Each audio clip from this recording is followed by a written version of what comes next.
이것만 풀어주면 내 당장 100억을 주겠네.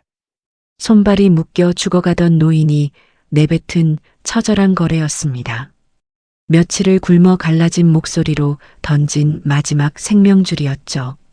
그 제안을 받은 사람은 고작 18살짜리 청소부 소년이었습니다. 그 소년이 내린 선택이 무려 4명의 인생을 바꿔놓았습니다. 서울 도심 강덕산업본사 빌딩 22층 임원회의실에서 회의가 막 끝나가던 참이었습니다.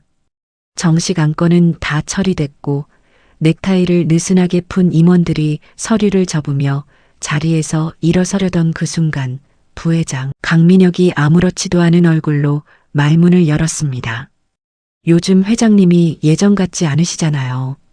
지난 이사회에서도 같은 말씀을 3번이나 하셨는데 그걸 눈치채신 분 저만은 아니죠?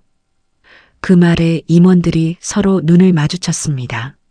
누군가는 입꼬리를 올렸고 누군가는 고개를 끄덕였죠. 민혁은 그걸 보면서 계속했습니다. 앞으로 중요한 결정은 실무진이 더 적극적으로 챙겨드려야 할 것 같습니다. 말은 점잖았지만 방 안에 있는 사람이라면 누구나 알 수 있었습니다. 이건 걱정이 아니라 아버지를 밀어낼 준비를 공개적으로 선언한 것이나 다름없었다는 걸요. 자신을 낳아준 아버지를 회의실에서 임원들 앞에서 웃음 섞인 분위기로 흉보고 있는 겁니다. 그 회의실 문이 반쯤 열려 있었습니다. 복도에서 청소 카트를 밀던 이준호는 그 말들이 흘러나오는 것을 들었습니다. 18살 고등학교를 자퇴하고 강덕산업 빌딩 야간 청소팀에 들어온 지 갓 석 달이 된 소년이었죠. 준호는 걸음을 멈추지 않았습니다. 카트를 계속 밀며 복도를 지나쳤는데 그 순간 가슴 어딘가에서 설명할 수 없는 무언가가 묵직하게 내려앉았습니다. 아버지라는 존재를 저렇게 쉽게 입에 올리는 사람이 있다는 게, 그것도 웃으면서, 준호에게는 그냥 지나칠 수 없는 장면이었습니다. 자신은 평생 아버지 얼굴 한 번 본 적 없이 자랐으니까요. 준호의 하루는 늘 그런 식이었습니다. 새벽 4시에 출근해서 1층부터 꼭대기층까지 닦고 쓸고 비우다가 직원들이 출근하기 시작하면 눈에 띄지 않게 구석으로 물러서는 것. 그게 이 빌딩에서 청소부로 사는 법이었습니다. 엘리베이터에 카트를 싣고 올라가면 뒤늦게 탄 직원이 노골적으로 인상을 찌푸렸고 좁은 복도에서 마주치면 시선을 피하며 옷을 여미는 사람도 있었죠. 5층 복도에서 한 과장이 텀블러를 떨어뜨려 커피가 바닥에 쫙 퍼졌을 때 그 사람이 준호에게 한 말은 빨리 좀 닦아가 전부였습니다. 미안하다는 말, 고맙다는 말, 이 빌딩에서 청소부에게 그런 말을 하는 사람은 없었습니다. 준호는 3달 만에 그걸 완전히 몸으로 받아들였습니다. 오전 8시 회장 강태준이 전용 엘리베이터로 올라왔습니다. 수행원 없이 혼자였습니다. 준호는 마침 회장실 앞 복도를 닦고 있다가 발소리를 듣고 카트를 벽 쪽으로 붙이며 고개를 숙였습니다. 회장은 지나가다 카트 모서리에 옷자락이 살짝 걸렸는데 그냥 지나쳤습니다. 준호를 한번 내려다보기는 했는데 시선이 머문 시간은 1초도 되지 않았습니다. 그 1초 안에 준호는 자신이 이 빌딩에서 어떤 존재인지를 다시 한번 정확하게 확인했습니다. 카트보다 조금 더 있는 것, 그 정도였습니다. 퇴근길 준호는 버스를 2번 갈아타고 어머니가 입원해 있는 병원으로 향했습니다. 6인실 구석자리, 창가도 아닌 복도 쪽 침대에 이수진이 누워 있었습니다. 준호가 들어서자 어머니가 눈을 떴고 말없이 손을 내밀었습니다. 준호는 그 손을 잡고 의자를 끌어당겨 앉았습니다. 둘 다 별말이 없었습니다. 오래전부터 말보다 침묵이 더 편한 사이가 되어버린 모자였죠. 그렇게 한참 앉아 있다가 간호사가 들어와 수납 안내 쪽지를 침대 옆 테이블에 올려놓고 나갔습니다. 준호가 쪽지를 펼쳤습니다. 이번 달 미납분 고지서였는데 빨간 글씨로 찍힌 금액이 지금 준호의 한 달 월급보다 많았습니다. 준호는 쪽지를 접어 작업복 주머니에 넣었습니다. 표정이 없었습니다. 무너지지 않으려고 꾹 눌러담는 표정이 아니라 이미 너무 익숙해져서 감각이 무뎌진 사람의 얼굴이었습니다.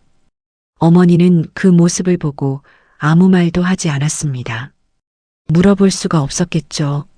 아들한테 얼마냐고 물어보면 그 다음 대화를 어떻게 이어가야 할지 몰랐을 테니까요. 다음 날 새벽 준호는 다시 출근했습니다. 청소 루틴은 늘 똑같았고 그 반복이 준호에게는 오히려 편했습니다. 생각하지 않아도 되니까요. 몸이 알아서 움직이는 동안 머릿속은 텅 비울 수 있었습니다. 어머니 병원비 걱정도, 자퇴하고 나온 학교 친구들 생각도, 이 빌딩 사람들의 시선도 전부 지우고 그냥 걸레를 밀고 쓰레기를 비웠습니다. 그날도 그렇게 최상층까지 올라왔습니다. 22층 임원 회의실을 지나 계속 위로 올라가면 자료실 구역이 나오는데 거기서부터는 사람이 거의 없었습니다.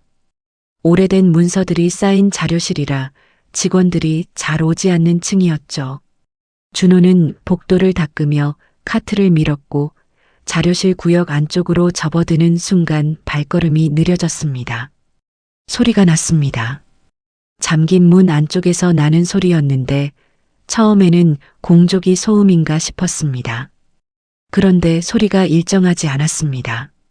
약하게 끊기고 잠시 멈췄다가 다시 들리는 그 패턴이 공조기 소음이 아니라는 걸 준호는 본능적으로 알아챘습니다. 신음소리였습니다.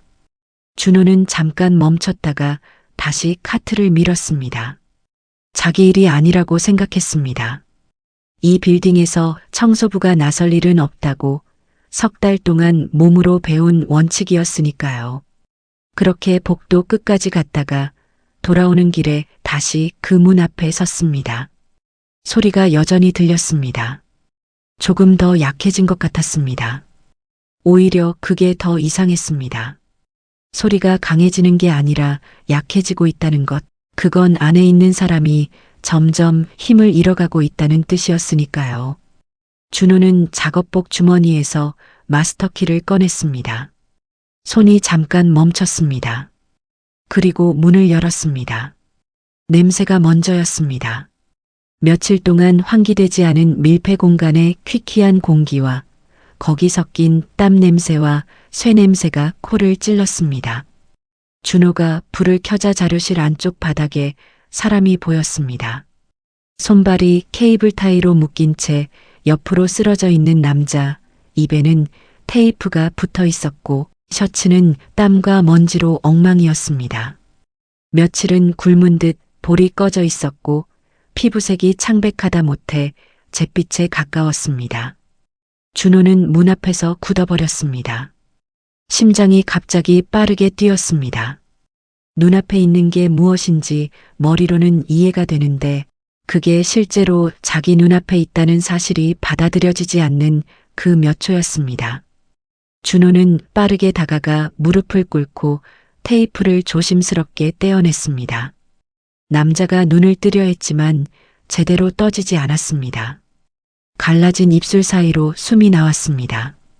준호가 물을 찾으려 일어서려는 순간 남자가 손을 뻗어 준호의 손목을 잡았습니다. 힘이 없었지만 놓지 않으려는 의지가 느껴지는 손이었습니다. 그리고 남자가 말했습니다. 이거 풀어주면 100억 줄게. 거칠게 끊어지는 목소리였지만 또렷했습니다. 준호는 그 말을 듣고 잠깐 멈췄습니다. 100억? 그 숫자가 귀에 들어오기는 했는데 이상하게도 가슴이 빨라지거나 손이 떨리거나 하지 않았습니다.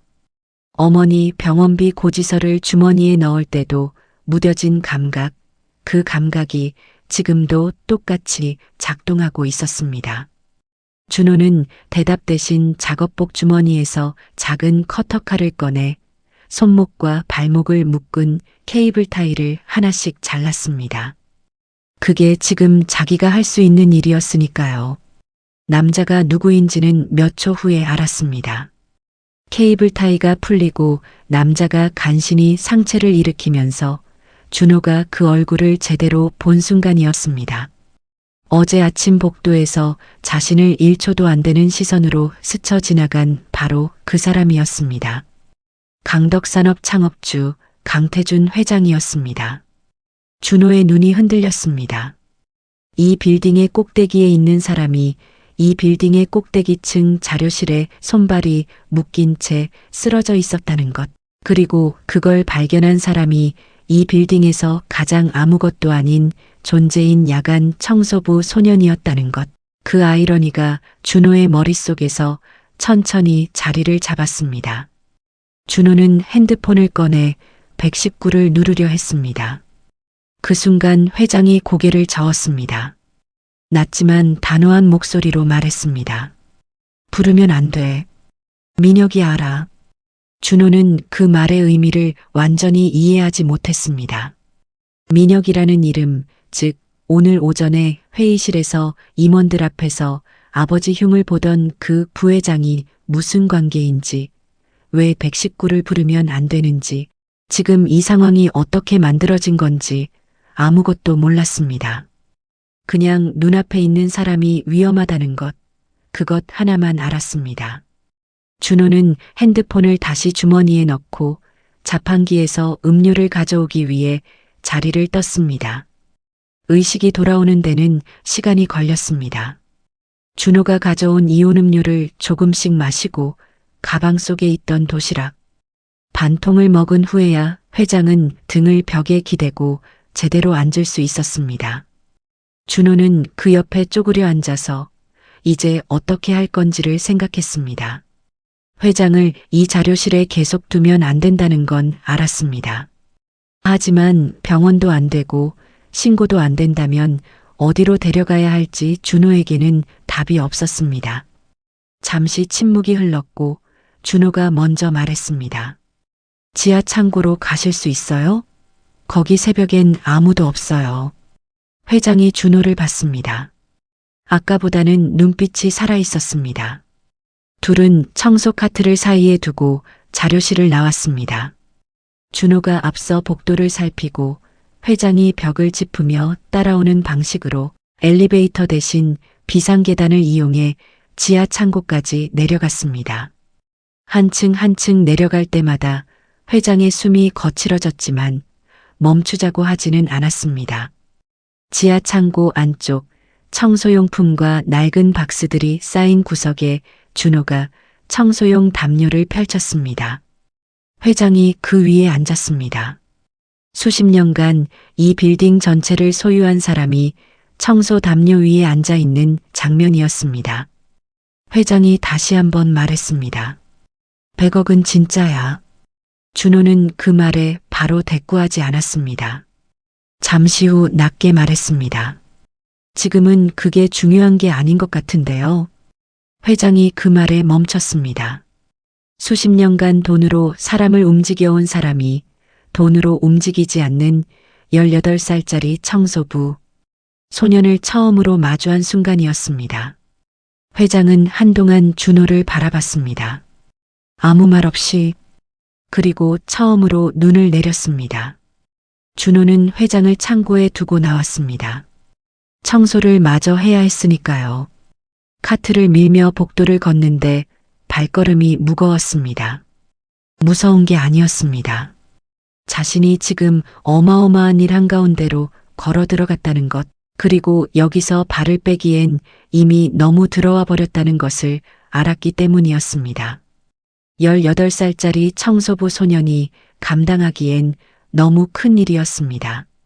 그걸 알면서도 발걸음은 뒤로 가지 않았습니다. 그리고 바로 그 시각 22층 부회장실에서 민혁이 CCTV 화면을 들여다보고 있었습니다. 전날 밤 자료실 구역에 찍힌 인물, 청소 카트를 끌고 자료실 문을 여는 장면이 화면에 떠 있었습니다. 부하 직원이 인적 사항을 확인한 뒤 보고했습니다. 야간 청소팀 소속 이준호 18살. 민혁은 그 이름을 한번 되뇌었습니다. 표정에 아무것도 드러나지 않았습니다. 그러나 그 눈빛은 이미 계산을 시작하고 있었습니다. 민혁이 그 이름을 되낸 건 불과 몇 초였습니다. 이준호, 18살 야간 청소팀 소속. CCTV 화면 속 소녀는 카트를 밀다 멈추고 자료실 문을 열고 안으로 들어갔습니다. 민혁은 화면을 끄고 의자에 등을 기댔습니다. 표정에는 아무것도 없었습니다. 놀람도 당황함도 분노도 아니었습니다. 그냥 계산이었습니다.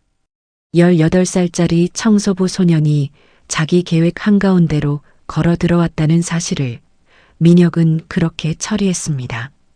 그 시각 지하 창고에서는 강태준 회장이 처음으로 등을 제대로 벽에 기댔습니다. 준호가 가져온 이온 음료를 절반쯤 비우고 도시락 반 통을 손으로 집어먹고 나서야 숨이 조금 고르게 됐습니다. 며칠 만에 제대로 된 음식이었습니다. 입술이 갈라진 채로 씹는 모습이 보기 민망할 정도였는데 회장 본인은 그런 걸 신경 쓸 여유가 없었습니다. 그저 먹는 것 자체에 온 에너지를 쏟고 있었죠. 준호는 그 옆에 쪼그려 앉아서 아무 말도 하지 않았습니다. 재촉하지도 질문하지도 않았습니다. 그냥 옆에 있었습니다. 회장이 음료를 다 비우고 나서야 준호를 제대로 봤습니다. 낡은 작업복, 무릎이 다른 청바지, 손등에 묵은 청소용 약품 자국. 이 빌딩에서 수백 명의 직원을 거느려 온 사람이 처음으로 이 빌딩에서 가장 눈에 띄지 않는 사람을 제대로 본 순간이었습니다. 회장이 물었습니다. 몇 살이야? 준호가 답했습니다. 18입니다. 회장이 잠시 침묵했습니다. 그러다 다시 말했습니다. 아까 한 말 진짜야. 100억? 나를 여기서 꺼내주면 줄 수 있어. 준호는 그 말을 듣고 바닥을 봤습니다. 잠시 후 고개를 들었습니다. 지금 당장 어디로 가실 수 있어요? 100억에 대한 대답은 없었습니다. 회장은 그게 무슨 의미인지 바로 알아챘지만 아무 말도 하지 않았습니다. 준호에게는 계획이 없었습니다. 거창한 판단이나 의리 같은 게 아니었습니다. 그냥 지금 눈앞에 있는 사람이 위험하고 자신이 할 수 있는 일이 있다는 것, 그 두 가지가 전부였습니다. 18살이 감당하기에 너무 큰 상황이라는 걸 모르는 게 아니었습니다. 알면서도 발이 뒤로 가지 않는 것, 그게 이 소년의 방식이었습니다. 준호는 창고 안을 둘러봤습니다. 낡은 청소용 담요 몇 장 쌓인 박스, 아무도 열지 않는 락커들. 여기라면 당분간은 아무도 오지 않을 터였습니다. 준호가 담요 한 장을 펼쳐 바닥에 깔았습니다. 일단 여기 계세요. 제가 청소 마저 하고 올게요. 회장이 그 말을 듣고 준호를 붙잡으려다 멈췄습니다. 평생 누군가에게 일단 여기 있어라는 말을 들어본 적이 없는 사람이었습니다. 항상 지시하는 쪽이었으니까요. 그런데 지금 이 순간 18살짜리 소년의 말을 따르는 것 외에 선택지가 없었습니다. 회장은 담요 위에 앉았습니다. 수십 년간 자기 이름이 붙은 빌딩의 가장 깊은 지하에서 청소용 담요 위에 앉아 있는 겁니다. 준호는 지하 창고를 나와 다시 카트를 밀었습니다. 아무 일도 없었던 것처럼 남은 층 청소를 시작했습니다. 손이 약간 떨렸지만 멈추지 않았습니다. 이미 들어온 일이었습니다. 지금 흔들리면 안 됐습니다. 준호는 복도를 닦으면서 머릿속으로 정리했습니다. 회장이 민혁을 두려워한다는 것, 신고하면 안 된다는 것, 그리고 이 상황이 단순한 사고가 아니라는 것. 거기까지가 준호가 파악한 전부였습니다. 그 이상은 몰랐고 알 방법도 없었습니다. 그냥 지금 할 수 있는 것만 했습니다. 새벽 6시 청소가 끝났습니다. 준호는 탕비실에서 따뜻한 캔커피 2개를 챙겨 다시 지하로 내려갔습니다. 회장은 담요에 등을 기댄 채 눈을 감고 있었습니다. 잠든 건지 버티는 건지 알 수 없었습니다. 준호가 캔을 옆에 내려놓는 소리에 눈을 떴습니다. 두 사람은 말없이 캔을 따서 마셨습니다. 어딘가 기묘한 장면이었습니다. 대기업 회장과 야간 청소부 소년이 지하 창고에서 자판기 캔커피를 나눠 마시는 것. 한참 후에 회장이 먼저 입을 열었습니다. 자기가 어떻게 거기 갇히게 됐는지를 설명하기 시작했습니다. 처음에는 짧게, 그러다 말이 길어졌습니다. 민혁이 오래전부터 경영권을 노려왔다는 것, 이사회 안에 민혁 편이 심어져 있다는 것, 지난주에 회의 후 혼자 자료실에 들렀다가 문이 잠기고 불이 꺼진 것. 회장은 처음에는 실수라고 생각했습니다. 그런데 아무도 오지 않았습니다. 하루가 지나도 이틀이 지나도 그때서야 실수가 아니라는 걸 알았습니다. 준호는 그 이야기를 들으면서 아무 말도 하지 않았습니다. 질문도 하지 않았습니다. 그냥 끝까지 들었습니다. 회장이 말을 끝내고 준호를 봤습니다. 내가 청소부가 아니었으면 나 거기서 그냥 죽었을 거야. 준호는 그 말에 뭐라고 해야 할지 몰라서 그냥 빈 캔을 손으로 굴렸습니다. 그러다 생각난 듯 물었습니다. USB 같은 거 없어요? 증거 같은 거. 회장의 눈빛이 달라졌습니다. 처음으로 뭔가를 기대하는 눈빛이었습니다. 있어. 내 청소 도구함 맨 아래 칸에 숨겨뒀어. 검정 파우치 안에. 준호가 고개를 끄덕였습니다. 제 구역 도구함이에요. 오늘 오전에 가져올게요. 그런데 그 오전 준호보다 먼저 움직인 사람이 있었습니다. 22층 부회장실에서 민혁이 부하 직원 둘을 내려보낸 것입니다. 야간 청소팀 이준호를 데려오라고 조용히. 직원들이 준호를 찾은 건 준호가 1층 로비 청소를 마치고 도구함이 있는 지하 청소실로 막 내려가려던 참이었습니다. 도구함까지는 10걸음도 안 남은 거리였습니다. 준호는 도구함을 한번 보고 직원들을 한번 봤습니다. 그리고 카트를 세웠습니다. 부회장실은 22층 끝에 있었습니다. 유리창 너머로 서울 도심이 내려다 보이는 넓은 방이었는데 준호는 그 방에 처음 들어서면서 이 빌딩에 이런 공간이 있다는 걸 처음 알았습니다. 매일 이 빌딩을 닫고 쓸었는데 이 방은 자기 구역이 아니었습니다. 민혁이 소파에 앉아 서류를 보다가 준호를 올려다봤습니다. 반말이었습니다. 앉아. 준호는 서 있었습니다. 민혁이 한 번 더 봤습니다. 그리고 서류를 덮었습니다. 회장 어디 있어? 질문이 아니었습니다. 확인이었습니다. 준호는 대답했습니다. 모릅니다. 민혁이 잠시 준호를 봤습니다. 그러다 책상 서랍을 열고 서류 한 장을 꺼내 준호 앞에 밀어놓았습니다. 준호가 내려다봤습니다. 어머니 이수진의 이름이 찍힌 병원 수납 내역서였습니다. 미납 금액이 빨간 글씨로 크게 찍혀 있었고 그 아래 체납시 조치 안내 문구가 작게 붙어 있었습니다. 준호의 눈이 그 숫자 위에 멈췄습니다. 가슴이 조여드는 게 느껴졌습니다. 숨을 참았습니다. 민혁이 천천히 말했습니다. 체납이 계속 쌓이면 병원 측에서 어떻게 되는지는 알지? 회장 있는 곳만 말해줘. 이 금액 오늘 안으로 다 처리해 줄게. 목소리는 점잖았습니다. 거의 친절하다고 느껴질 정도였죠. 그게 더 섬뜩했습니다. 아픈 어머니 병원비 서류를 꺼내 책상에 밀어놓는 걸 저렇게 점잖은 얼굴로 할 수 있는 사람.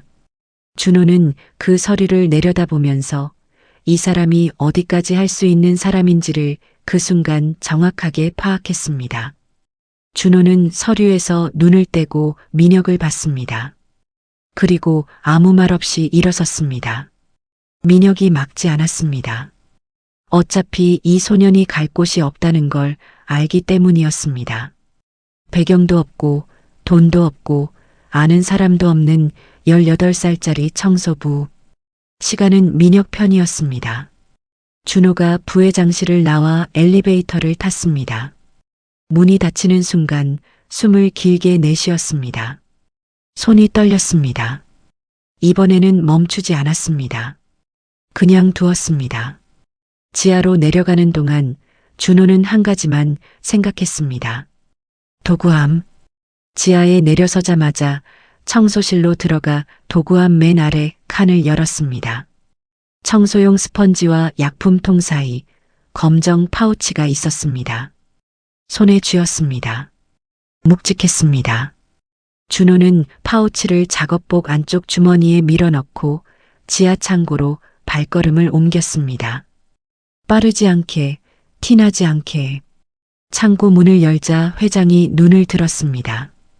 준호가 파우치를 꺼내 건넸습니다. 회장이 파우치를 열고 USB를 확인했습니다. 손이 미세하게 떨렸지만 눈빛은 처음으로 단단해졌습니다. 그리고 준호를 봤습니다. 위에서 불렀지? 준호가 고개를 끄덕였습니다. 회장이 물었습니다. 뭐라고 하던? 준호가 잠깐 멈췄다가 말했습니다. 어머니 병원비 서류를 꺼내놨습니다. 회장의 눈빛이 굳었습니다. 자기 아들이 18살, 소년의 아픈 어머니 병원비로 협박했다는 걸 이 창고에서 처음으로 확인한 순간이었습니다. 회장은 한동안 아무 말도 하지 않았습니다. USB를 손에 쥔 채로 그냥 앉아 있었습니다. 그 침묵이 어떤 침묵인지 준호는 알 수 없었습니다. 분노인지 자책인지 아니면 그 둘이 뒤섞인 건지. 한참 후에 회장이 낮게 말했습니다. 이걸 오창석한테 갖다 줘야 해. 법무팀장. 그 사람한테만. 준호가 물었습니다. 어떻게요? 제가 법무팀장을 어떻게 만나요? 회장이 말했습니다. 청소 시간에 사무실 앞에서 기다려. 그 사람은 아침 7시에 출근해. 준호는 잠시 그 말을 생각하다 고개를 끄덕였습니다. 그날 밤 준호는 어머니 병원에 들렀습니다. 병실에 들어서는데 어머니가 눈을 뜨고 준호를 봤습니다. 오늘따라 눈빛이 달랐습니다. 무언가 알아채는 눈빛이었습니다. 어머니가 낮게 물었습니다. 무슨 일 있어? 준호는 웃었습니다. 웃는 게 어색했지만 그게 최선이었습니다. 없어요.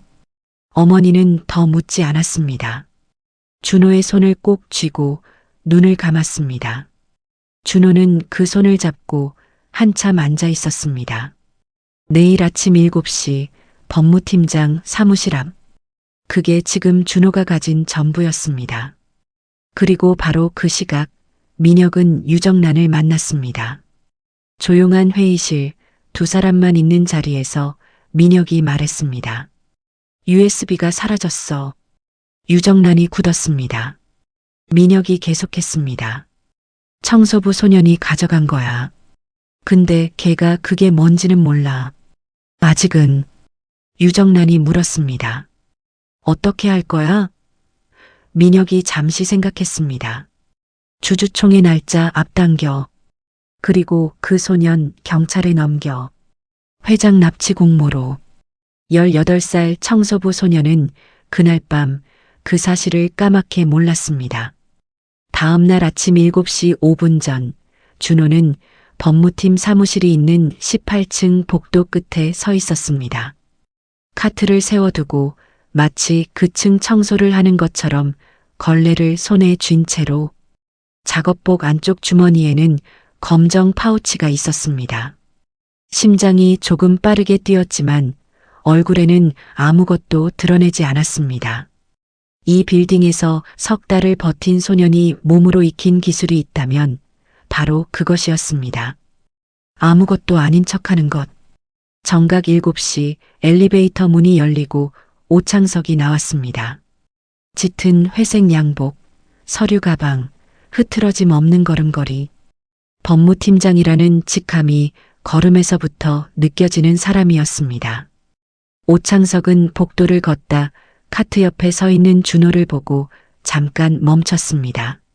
청소부가 이 시간에 2층에 있는 게 이상하다는 걸 바로 알아챈 눈빛이었습니다. 준호가 먼저 움직였습니다. 파우치를 꺼내 아무 말 없이 내밀었습니다. 오창석이 파우치를 받아 열었습니다. USB를 확인하는 데 걸린 시간은 3초도 안 됐습니다. 오창석이 파우치를 닫고 준호를 위아래로 훑쳤습니다. 그리고 한마디만 했습니다. 청소 계속해. 그게 전부였습니다. 오창석은 사무실 안으로 들어갔고 문이 닫혔습니다. 준호는 카트를 다시 밀기 시작했습니다. 복도 끝까지 걸어가는 동안 뭔가 큰 일을 한 것 같은데 실감이 나지 않았습니다. 그냥 USB 하나 건넨 것뿐인데 그게 어떤 결과를 만들어낼지 준호는 알지 못했습니다. 알 수가 없었습니다. 그저 회장이 그 사람한테만 전달하라고 했으니까 한 것뿐이었죠. 준호는 생각을 끊고 걸레를 밀었습니다. 지금 자기가 할 수 있는 일은 청소였습니다. 그런데 그날 오전 분위기가 달랐습니다. 준호가 각 층을 돌면서 느낀 것이었습니다. 직원들이 삼삼오오 모여 수군거리는 게 평소보다 많았고 민혁 측 경호 직원들이 복도를 오가는 횟수도 늘었습니다. 준호는 모른 척하며 청소를 계속했지만 등 뒤로 시선이 따라붙는 느낌이 지워지지 않았습니다. 11시쯤 준호가 9층 화장실 청소를 마치고 나오는데 직원 2명이 양쪽에서 다가왔습니다. 한 명이 말했습니다. 이준호 씨죠? 잠깐 올라오셔야 할 것 같습니다. 어제와 같은 패턴이었습니다. 다만 이번엔 목소리가 더 딱딱했습니다. 22층이 아니었습니다. 이번엔 23층 법무팀 회의실이었습니다. 문을 열고 들어서자 민혁이 있었고 그 옆에 낯선 사람 2명이 앉아 있었습니다. 양복을 입었지만 법무팀 직원은 아니었습니다. 분위기가 달랐습니다. 준호는 자리에 앉으라는 말도 듣기 전에 그 2사람이 누군지 직감했습니다. 민혁이 천천히 입을 열었습니다. 이준호 씨, 솔직하게 물어볼게요. 회장님 납치에 관여한 거 맞죠? 준호가 굳었습니다. 납치. 그 단어가 귀에 들어오는 순간 상황이 어디로 가고 있는지 한눈에 보였습니다. 준호는 침착하게 말했습니다. 저는 청소 중에 쓰러진 분을 발견한 겁니다. 민혁이 끄덕였습니다. 마치 예상한 대답이라는 듯이. 그래요. 그런데 CCTV에는 이준호 씨가 회장님을 데리고 자료실에서 나가는 게 찍혀 있어요. 납치 공모가 아니라면 왜 신고를 안 했죠? 준호는 대답하지 않았습니다. 대답할 수가 없었습니다. 신고를 안 한 이유를 설명하려면 회장이 민혁을 두려워했다는 걸 말해야 하는데 그 말을 이 자리에서 하는 건 회장을 다시 위험에 빠뜨리는 일이었습니다. 준호는 입을 다물었습니다. 민혁이 옆에 앉은 2사람에게 눈짓을 했습니다. 한 명이 서류를 꺼내 준호 앞에 놓았습니다. 참고인 조사 출석 요구서였습니다. 경찰서 직인이 찍혀 있었습니다. 준호의 시선이 그 서류 위에 고정됐습니다. 18살짜리 소년 앞에 경찰 출석 요구서가 놓여 있는 겁니다. 어머니는 병원에 있고 자신을 도와줄 사람은 아무도 없고 변호사는 꿈도 꿀 수 없는 처지에 민혁은 그걸 알고 이 서류를 꺼낸 것이었습니다. 이 소년이 가진 게 아무것도 없다는 걸 정확하게 계산한 위에서 내려다보는 수였습니다. 준호는 서류를 집어들었습니다. 날짜를 확인했습니다. 이틀 후였습니다. 서류를 다시 내려놓고 민혁을 봤습니다. 그리고 자리에서 일어섰습니다. 민혁이 말했습니다. 아직 다 얘기 안 끝났는데요. 준호가 말했습니다. 출석하겠습니다. 그게 전부였습니다. 준호는 회의실을 나왔습니다. 복도에서 엘리베이터를 기다리는 동안 준호는 벽에 등을 기댔습니다. 다리에 힘이 빠지는 게 느껴졌습니다. 무서운 게 아니었습니다. 정확히는 무서운데 무섭다고 인정하면 안 될 것 같은 느낌이었습니다. 지금 흔들리면 회장도 자신도 끝이었습니다. 준호는 눈을 감고 숨을 한번 길게 쉬었습니다. 엘리베이터가 왔습니다. 문이 열리는 순간 안에 박선희가 있었습니다. 청소팀장, 준호를 처음부터 챙겨온 사람이었습니다. 박선희가 준호의 얼굴을 보자마자 표정이 굳었습니다. 야, 무슨 일 있어? 준호는 아무 말도 하지 않았습니다. 그냥 엘리베이터에 탔습니다. 박선희가 준호 옆에 섰습니다. 문이 닫히고 두 사람이 내려가는 동안 아무 말도 없었습니다. 지하에서 내리면서 박선희가 낮게 말했습니다. 오늘 퇴근하고 나 좀 봐. 할 말 있어. 준호가 고개를 끄덕였습니다. 그날 저녁 빌딩 근처 작은 분식집에 두 사람이 마주 앉았습니다. 박선희는 떡볶이를 시켜놓고 한참을 말을 고르다가 입을 열었습니다. 준호 어머니 이수진 씨가 젊었을 때 강덕산업 비서실에서 일했다는 것. 준호는 그 말을 듣고 시선을 내렸습니다. 어머니가 그 시절 이야기를 한 번도 한 적이 없었습니다. 박선희가 계속했습니다. 이수진 씨가 비서실에 있을 때 회장과 가까웠다는 것, 그리고 준호가 태어나던 해에 갑자기 회사를 나왔다는 것. 거기서 박선희가 멈췄습니다. 말로 연결하지 않았습니다. 하지만 준호의 머릿속에서는 이미 계산이 됐습니다. 태어난 해, 회사를 나온 해, 회장, 선이 그어지는 게 느껴졌습니다. 준호는 떡볶이를 한 번도 집지 않고 그냥 앉아 있었습니다. 박선희가 조심스럽게 물었습니다. 준호야, 너 지금 무슨 일에 엮인 거야? 준호가 고개를 들었습니다. 잠시 박선희를 봤습니다. 그리고 말했습니다. 팀장님은 모르는 게 나아요. 박선희가 입술을 꾹 다물었습니다. 뭔가를 더 말하고 싶은 얼굴이었지만 준호의 눈빛이 그걸 막았습니다. 흔들리는 눈이 아니었습니다. 너무 많은 걸 혼자 짊어지기로 결정한 사람의 눈이었습니다. 박선희는 결국 잔을 들었습니다. 그리고 한마디만 했습니다. 먹어. 밥은 먹어야지. 준호는 그날 밤 병원에 들렀다가 어머니가 잠든 것을 확인하고 조용히 나왔습니다. 복도 의자에 앉아서 한참을 있었습니다. 형광등이 웅웅거리는 소리, 멀리서 들리는 의료 장비 알람 소리, 그 사이에 준호 혼자였습니다. 박선희의 말이 머릿속에서 떠나지 않았습니다. 어머니가 강덕산업에서 일했다는 것, 회장과 가까웠다는 것, 준호가 태어난 해에 나왔다는 것. 준호는 그 선을 완성하고 싶지 않았습니다. 완성하는 순간 자신이 어떤 감정을 감당해야 할지 몰랐으니까요. 어머니는 한 번도 아버지 이야기를 꺼낸 적이 없었습니다. 준호도 한 번도 물어본 적이 없었습니다. 두 사람 사이에는 그런 말들이 들어설 자리가 없었습니다.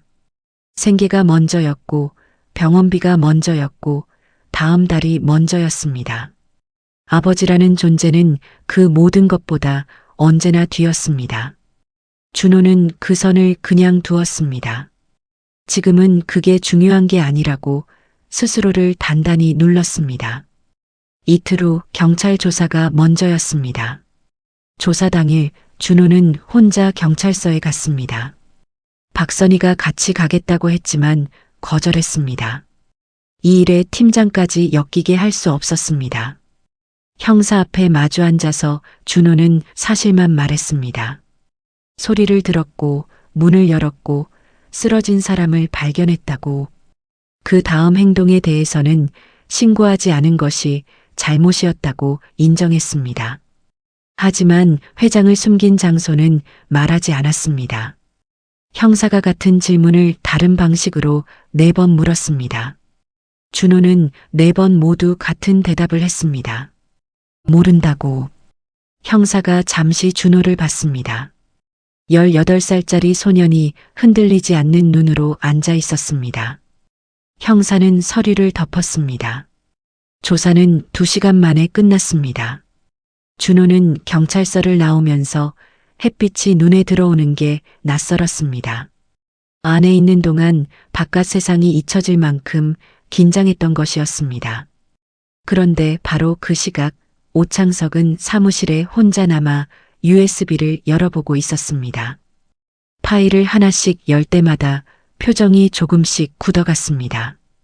횡령 내역, 이사회 조작 회의록, 그리고 회장을 자료실에 가두기 위해 민혁 측에서 주고받은 내부 메신저 기록.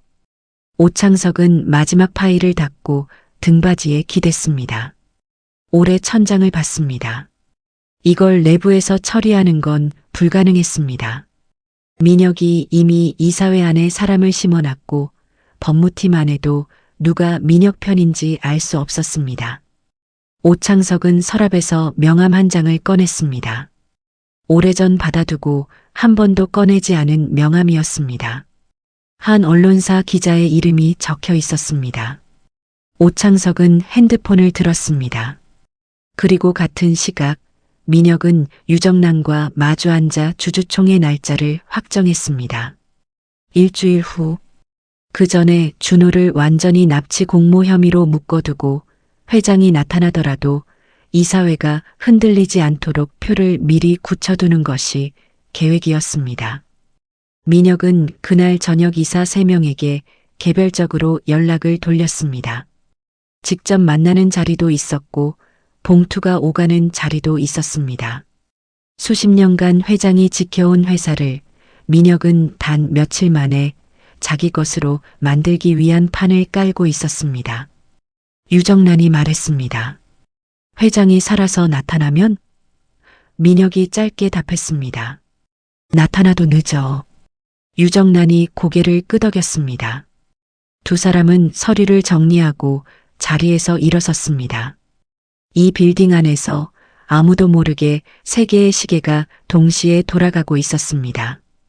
민혁의 시계, 오창석의 시계, 그리고 준호의 시계. 그리고 그 3시계 중 가장 빠르게 돌아가야 하는 건 이 빌딩에서 가장 아무것도 아닌 소년의 것이었습니다. 경찰서를 나온 준호는 곧장 빌딩으로 돌아가지 않았습니다. 버스 정류장 벤치에 앉아서 한동안 멍하니 있었습니다. 2시간짜리 조사였는데 몸이 5시간쯤 혹사당한 것처럼 무거웠습니다. 형사의 눈빛이 머릿속에 남아 있었습니다. 의심하는 눈도 아니었고 믿어주는 눈도 아니었습니다. 그냥 보는 눈이었습니다. 18살짜리 청소부가 대기업 회장 납치 공모 혐의로 앉아있는 장면을 아무 감정 없이 처리하는 눈. 준호는 그 눈이 사실 가장 무서웠습니다. 분노하거나 동정하는 눈이 아니라 그냥 업무적으로 처리하는 눈. 이 세상에서 자신이 어떤 무게를 가진 존재인지를 그 눈이 가장 정확하게 말해주고 있었으니까요.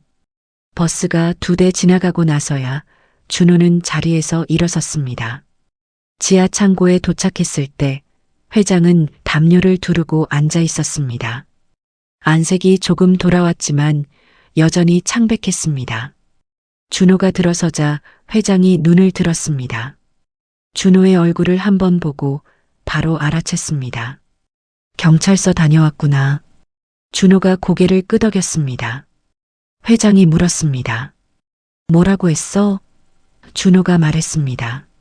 소리 들었고 문 열었고 사람 발견했다고요. 신고 못한 건 잘못이라고 했습니다. 회장이 잠시 준호를 봤습니다. 장소는? 준호가 말했습니다. 말 안 했습니다. 회장이 눈을 내렸습니다. 한동안 침묵이 흘렀습니다. 그 침묵이 고맙다는 말을 대신하고 있다는 걸 준호는 알았습니다. 준호는 그 자리에 앉으면서 처음으로 회장에게 물었습니다. 그동안 묻고 싶었지만 참아온 것이었습니다. 민혁 부회장이 왜 그런 건지 말해주실 수 있어요? 회장이 잠시 말을 고르는 것이 느껴졌습니다. 그리고 천천히 말을 시작했습니다. 민혁이 처음부터 그런 사람은 아니었다고. 젊었을 때는 똑똑하고 성실했다고. 그런데 회사가 커질수록 민혁이 달라졌다고 했습니다. 자신의 결정에 토를 달기 시작했고 이사회에서 공개적으로 맞서는 일이 잦아졌습니다. 처음엔 그게 성장이라고 생각했습니다. 아들이 자기 목소리를 내는 거라고.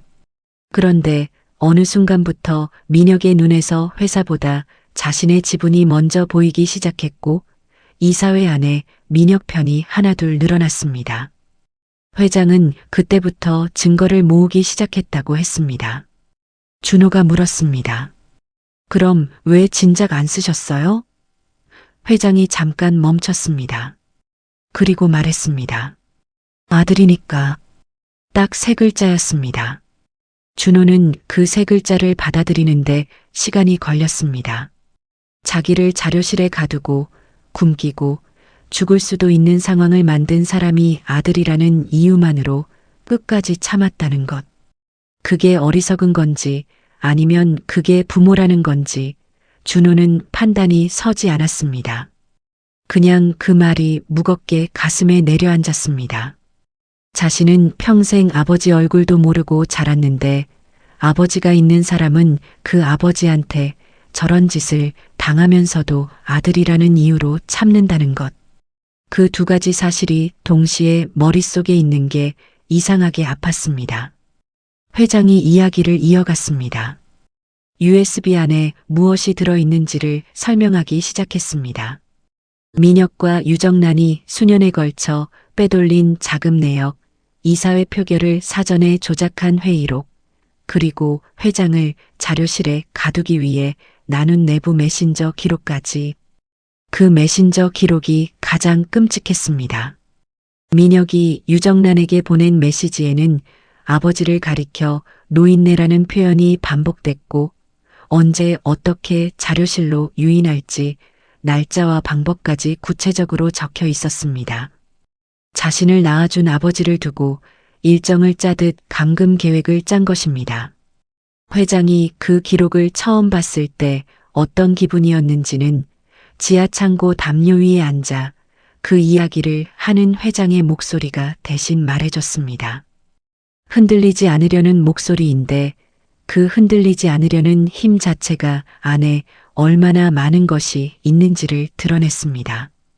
회장이 증거를 모으는 데 걸린 시간이 3년이었습니다.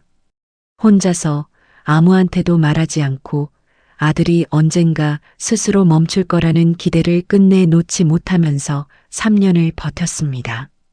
준호는 그 이야기를 들으면서 창고 바닥을 봤습니다.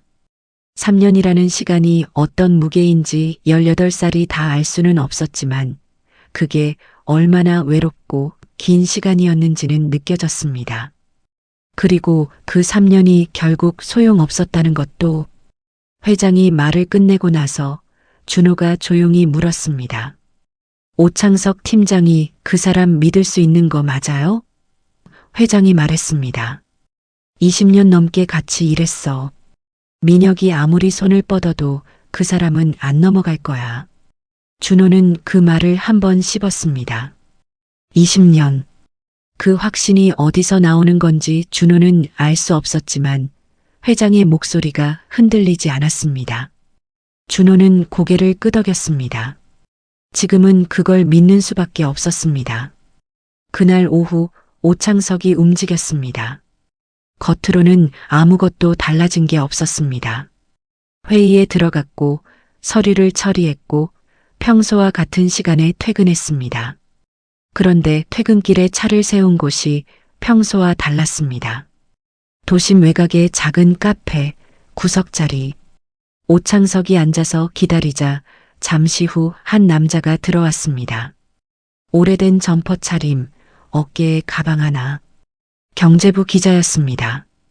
오창석과는 10년 전에 한 번 스친 인연이었습니다. 오창석이 서류 봉투 하나를 테이블 아래로 밀었습니다. 열어보지 말고 가져가. 때가 되면 연락할게. 기자가 봉투를 받아 가방 안에 넣었습니다. 두 사람은 커피를 한 모금씩 마시고 자리에서 일어났습니다. 대화는 그게 전부였습니다. 민혁은 그날 저녁 오창석을 불렀습니다. 자리는 22층 소회의실, 두 사람만 있는 자리였습니다. 민혁이 오창석 앞에 서류를 내밀었습니다. 지분 이전 계약서였습니다. 민혁이 말했습니다. 지금 우리 편에 서면 이게 오창석 씨 몫이에요. 법무팀장 자리도 계속 보장하고. 오창석은 서류를 받아 천천히 읽었습니다. 그리고 고개를 들었습니다. 생각해 볼게요. 민혁이 만족스러운 표정으로 끄덕였습니다. 오창석이 자리에서 일어서며 서류를 챙겼습니다. 민혁은 그게 수락이라고 읽었습니다. 사람을 돈으로 읽어온 사람의 눈이었습니다. 오창석이 소회의실 문을 닫고 나오면서 표정이 처음으로 굳었습니다. 복도에 아무도 없는 걸 확인하고 서류를 접어 안주머니에 넣었습니다. 증거가 하나 더 늘었습니다. 그 시각 준호는 다시 병원에 있었습니다. 어머니가 오늘따라 깨어 있었습니다. 준호가 들어서자 이수진이 아들의 얼굴을 한참 봤습니다. 아들 얼굴에서 무언가를 읽으려는 눈이었습니다. 어머니의 눈이 늘 그랬습니다. 말로 묻지 않아도 아는 눈. 준호는 의자를 끌어당기며 앉으면서 오늘은 그냥 물어보기로 했습니다. 돌려서 묻지 않고 그냥 정면으로. 엄마, 나 아버지가 누구야? 병실 안이 조용해졌습니다. 이수진의 눈이 가늘어졌다가 천천히 감겼습니다. 준호는 그 눈을 봤습니다. 대답을 기다렸습니다. 이수진은 눈을 감은 채로 오래 있었습니다. 숨소리만 들렸습니다. 그게 대답이었습니다. 눈을 감는다는 것이 말하지 않겠다는 것이 아니라 말할 수 없다는 뜻이라는 걸 준호는 그 순간 알았습니다. 살면서 한 번도 꺼내지 못한 이름이 있다는 것. 꺼내는 순간 무너질 것 같아서 18회를 그냥 눈을 감아온 것이라는 걸. 준호는 어머니 손을 잡았습니다. 아무 말도 하지 않았습니다. 뭔가를 캐내려고 물은 게 아니었습니다. 그냥 이제는 알고 싶었습니다. 어머니가 혼자 짊어져 온 게 무엇인지, 자신이 모르는 자신의 이야기가 무엇인지, 그리고 그 이야기가 지금 이 빌딩과 이 상황과 손발이 묶인 채 지하 창고 담요 위에 앉아있던 그 노인과 연결되는지. 아직 선을 완성하고 싶지 않았지만 선이 이미 그어지고 있다는 걸 느꼈습니다. 준호는 지금껏 아버지가 없다는 사실을 억울하다고 생각해 본 적이 없었습니다. 없는 것에 억울함을 느끼려면 먼저 있어야 했을 무언가를 알아야 하는데 준호에게 아버지란 처음부터 없는 자리였습니다. 텅 빈 의자가 아니라 아예 의자 자체가 없는 것. 그런데 지금은 달랐습니다. 그 의자가 어딘가에 있고 누군가가 거기 앉아 있었을 수도 있다는 생각이 처음으로 들었습니다. 어머니가 눈을 뜨지 않은 채로 준호의 손을 꼭 쥐었습니다.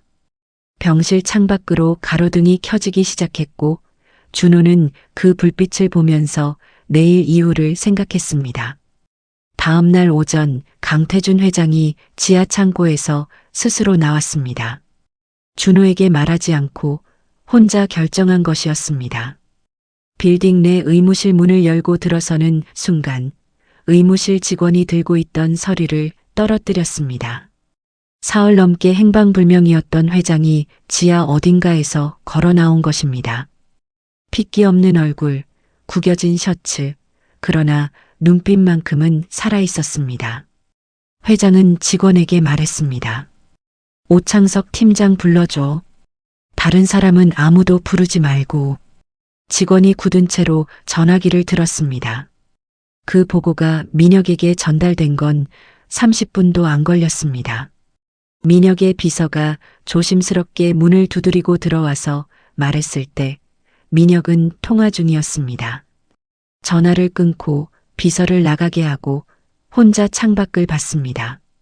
서울 도심이 내려다 보이는 그 창, 평소엔 자신이 가장 좋아하는 장면이었는데 지금은 아무것도 안 보였습니다.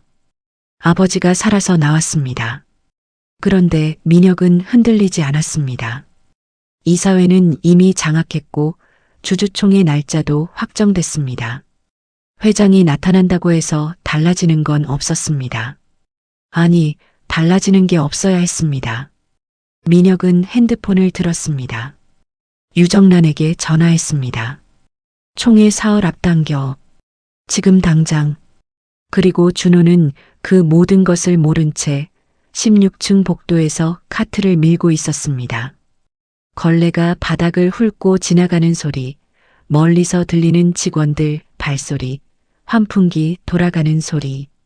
이 빌딩의 가장 낮은 곳에서 가장 조용하게 오늘도 청소를 하고 있었습니다. 어딘가에서 회장이 걸어 나왔다는 것도, 민혁이 총회를 앞당겼다는 것도, 오창석이 기자에게 봉투를 건넸다는 것도 몰랐습니다. 그저 오늘 해야 할 일을 하고 있었습니다. 그런데 이 소년의 손이 건넨 USB 하나가 지금 이 빌딩의 모든 것을 움직이고 있었습니다.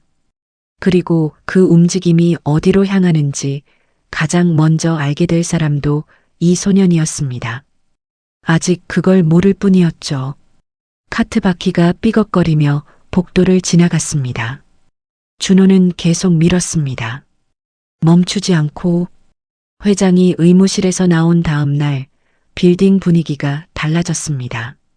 직원들 사이에서 회장이 살아 돌아왔다는 소문이 퍼지기 시작했는데 공식 발표는 아무것도 없었습니다. 민혁 측에서 철저하게 입단속을 시킨 탓이었습니다. 그러나 수백 명이 오가는 빌딩에서 소문이란 막는다고 막히는 게 아니었습니다. 복도에서 마주치는 직원들이 수군거렸고 탕비실에서 나누는 대화들이 평소보다 낮아졌습니다. 뭔가 큰 일이 벌어지고 있다는 걸 이 빌딩 안에 있는 사람이라면 피부로 느낄 수 있었습니다. 다만 그게 정확히 무엇인지 아는 사람은 손에 꼽을 정도였죠. 준호는 그날도 평소와 같은 루틴으로 출근했습니다. 카트를 끌고 층마다 올라가고 복도를 닦았습니다. 달라진 건 아무것도 없었습니다. 그런데 오전 10시쯤 오창석이 준호를 찾아왔습니다. 법무팀장이 직접 야간 청소팀 창고 앞까지 내려온 것입니다. 오창석이 주변을 한번 확인하고 나서 낮게 말했습니다. 오늘 저녁 6시 빌딩 뒤편 주차장. 회장님이 보자고 하셔. 준호가 오창석을 봤습니다. 오창석은 더 설명하지 않았습니다. 왔던 길로 돌아갔습니다. 준호는 카트 손잡이를 잡은 채로 잠시 서 있었습니다. 드디어 움직임이 시작되는구나 라는 감각이 왔습니다. 두려운 건지 설레는 건지 알 수 없는 그 경계 어딘가였습니다. 저녁 6시 빌딩 뒤편 주차장 구석에 차 한 대가 세워져 있었습니다. 창문에 선팅이 짙게 된 검은 차였습니다. 준호가 다가가자 뒷문이 열렸습니다. 안에 강태준 회장이 있었습니다.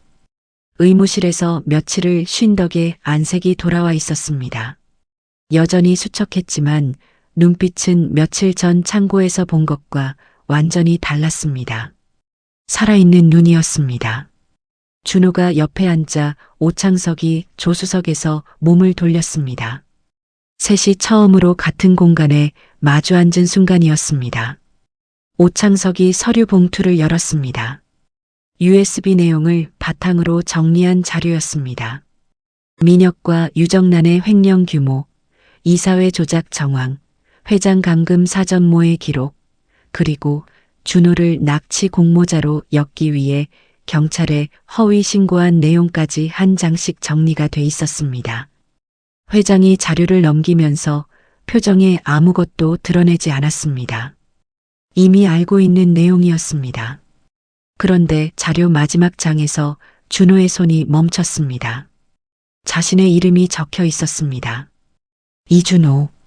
그 아래로 회장 명의의 공증 서류가 붙어 있었는데 날짜가 2년 전이었습니다. 준호가 강덕산업에 청소부로 입사하기도 전이었습니다. 서류 내용을 읽어내려가는 준호의 눈이 느려졌습니다. 법적 혈육 인정, 지분 일부 준호 명의 설정.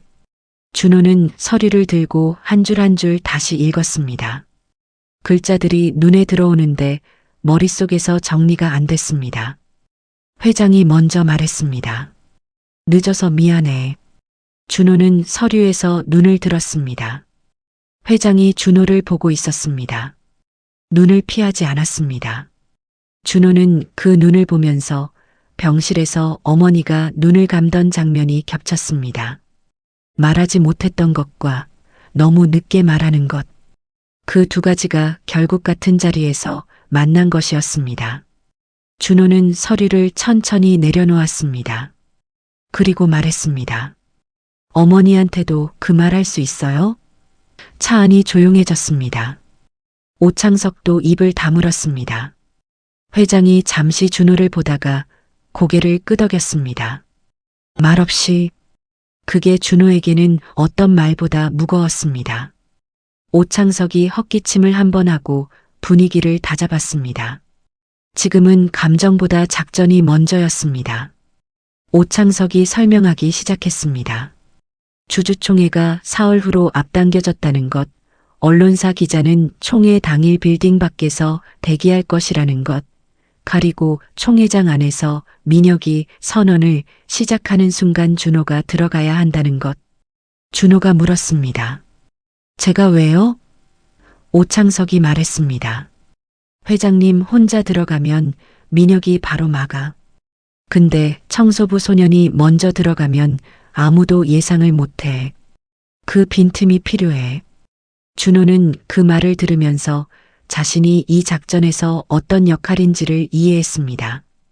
빈틈. 아무도 신경 쓰지 않는 존재이기 때문에 생기는 빈틈. 이 빌딩에서 석 달간 투명인간 취급을 받아온 것이 지금 이 순간 가장 예리한 무기가 되는 것이었습니다.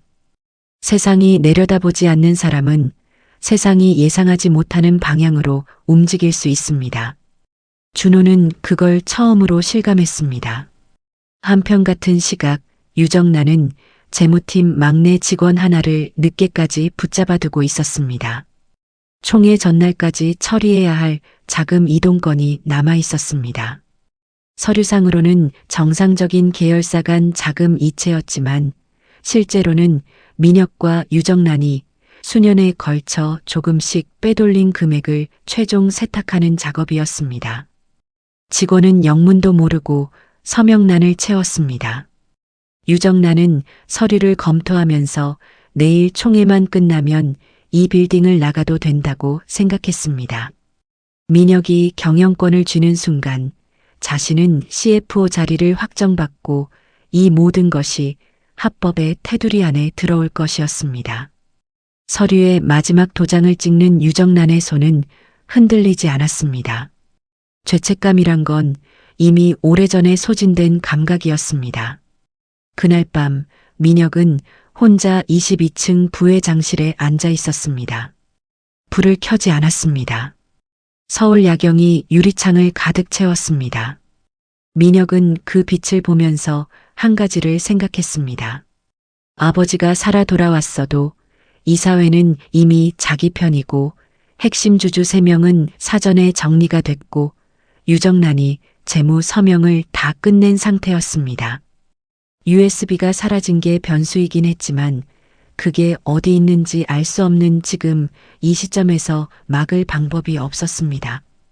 민혁은 그걸 리스크로 계산하면서도 총회장에서 자신이 선언을 끝내는 순간 모든 게 끝난다는 확신을 놓지 않았습니다. 사실 민혁은 아버지가 나타났다는 보고를 받은 순간 단 한 번도 두려움을 느끼지 않았습니다. 오히려 이제 처리해야 할 것이 하나 더 생겼다는 식으로 받아들였습니다. 자신을 낳아준 사람을 그렇게 계산의 항목으로 올려놓을 수 있는 사람이었습니다. 그 확신이 민혁의 약점이었습니다. 자기가 짠판 안에서만 생각하는 사람의 약점. 판 밖에서 걸어 들어오는 존재를 상상하지 못하는 것이었습니다. 주주총회 전날 밤이었습니다. 준호는 퇴근 후 병원으로 향했습니다. 내일 무슨 일이 벌어질지 생각하면서 어머니 얼굴을 한번 보고 싶었습니다. 병실 문을 열었을 때 이수진은 깨어 있었습니다. 준호가 들어서자 어머니가 아들의 얼굴을 봤습니다. 무언가 달라진 걸 느끼는 눈이었습니다. 준호가 의자를 끌어앉으면서 어머니 손을 잡았습니다. 아무 말 없이 그렇게 있다가 준호가 낮게 말했습니다. 엄마, 나 내일 중요한 일 있어. 이수진이 아들을 봤습니다. 더 묻지 않았습니다. 그냥 준호의 손을 두 손으로 감쌌습니다. 손이 거칠었습니다. 오랜 시간 혼자 버텨온 사람의 손이었습니다. 준호는 그 손의 감촉을 느끼면서 눈을 내렸습니다. 이 손이 아버지 없이 자신을 키운 손이라는 것, 강덕산업 비서실을 나온 후 18회를 버텨온 손이라는 것. 준호는 그 손을 꼭 쥐고 한동안 아무 말도 하지 않았습니다. 병실을 나오면서 준호는 복도 창가에 잠깐 섰습니다. 밤바람이 창틈 사이로 들어왔습니다. 내일이면 모든 게 결판이 납니다. 잘 되면 민혁의 비리가 공개되고 회장이 돌아오고 어머니가 사과를 받게 됩니다. 잘 못되면 자신은 납치 공모 혐의로 경찰에 넘겨지고 회장은 다시 고립되고 민혁이 회사를 손에 넣습니다. 그 두 가지 사이에 자신이 서 있다는 것을 준호는 알았습니다. 그런데 이상하게도 지금 이 순간 준호 머릿속에서 가장 크게 울리는 건 지분도 총회도 경찰도 아니었습니다. 어머니 손이었습니다. 방금 전 두 손으로 자신의 손을 감싸던 그 거친 손. 오랜 시간 혼자 버텨온 사람의 손. 그 손이 내일 이후로는 조금 달라질 수 있다면 그것만으로도 충분했습니다. 두렵냐고 묻는다면 두렵다고 해야 맞는 답이었습니다. 그런데 발이 뒤로 가지 않았습니다. 처음 자료실 문을 열 때도 지하 창고로 회장을 옮길 때도 법무팀장 앞에 USB를 내밀 때도 이 소녀는 언제나 앞으로만 걸었습니다. 설명할 수 없는 방식으로 언제나. 준호가 빌딩으로 돌아온 건 밤 11시가 넘어서였습니다. 야간 청소 시작 시간이었습니다. 카트를 끌고 1층 로비에 들어서는데 경비 직원이 준호를 힐끗 봤습니다. 평소와 다름없는 시선이었습니다. 그 시선이 오늘따라 고마웠습니다. 아무것도 아닌 청소부로 보인다는 것, 그게 내일 가장 중요한 조건이었으니까요. 준호는 카트를 밀었습니다. 로비 바닥을 닦고 재떨이를 비우고 엘리베이터 버튼 주변을 닦았습니다. 손이 움직이는 동안 머릿속에서 내일 총회장 구조를 그렸습니다. 어느 문으로 들어가야 하는지, 오창석이 신호를 보내는 방식이 무엇인지, 민혁이 선언을 시작하면 얼마나 빠르게 움직여야 하는지. 준호는 청소를 하면서 머릿속으로 내일을 몇 번이고 되감았습니다. 노트북을 연결하고 USB를 꽂는 것, 스크린에 화면이 뜨는 것, 그 안에 있는 사람들의 표정이 바뀌는 것. 준호는 그 장면을 상상하면서 한 가지를 확인했습니다. 자신이 해야 할 일은 딱 하나였습니다.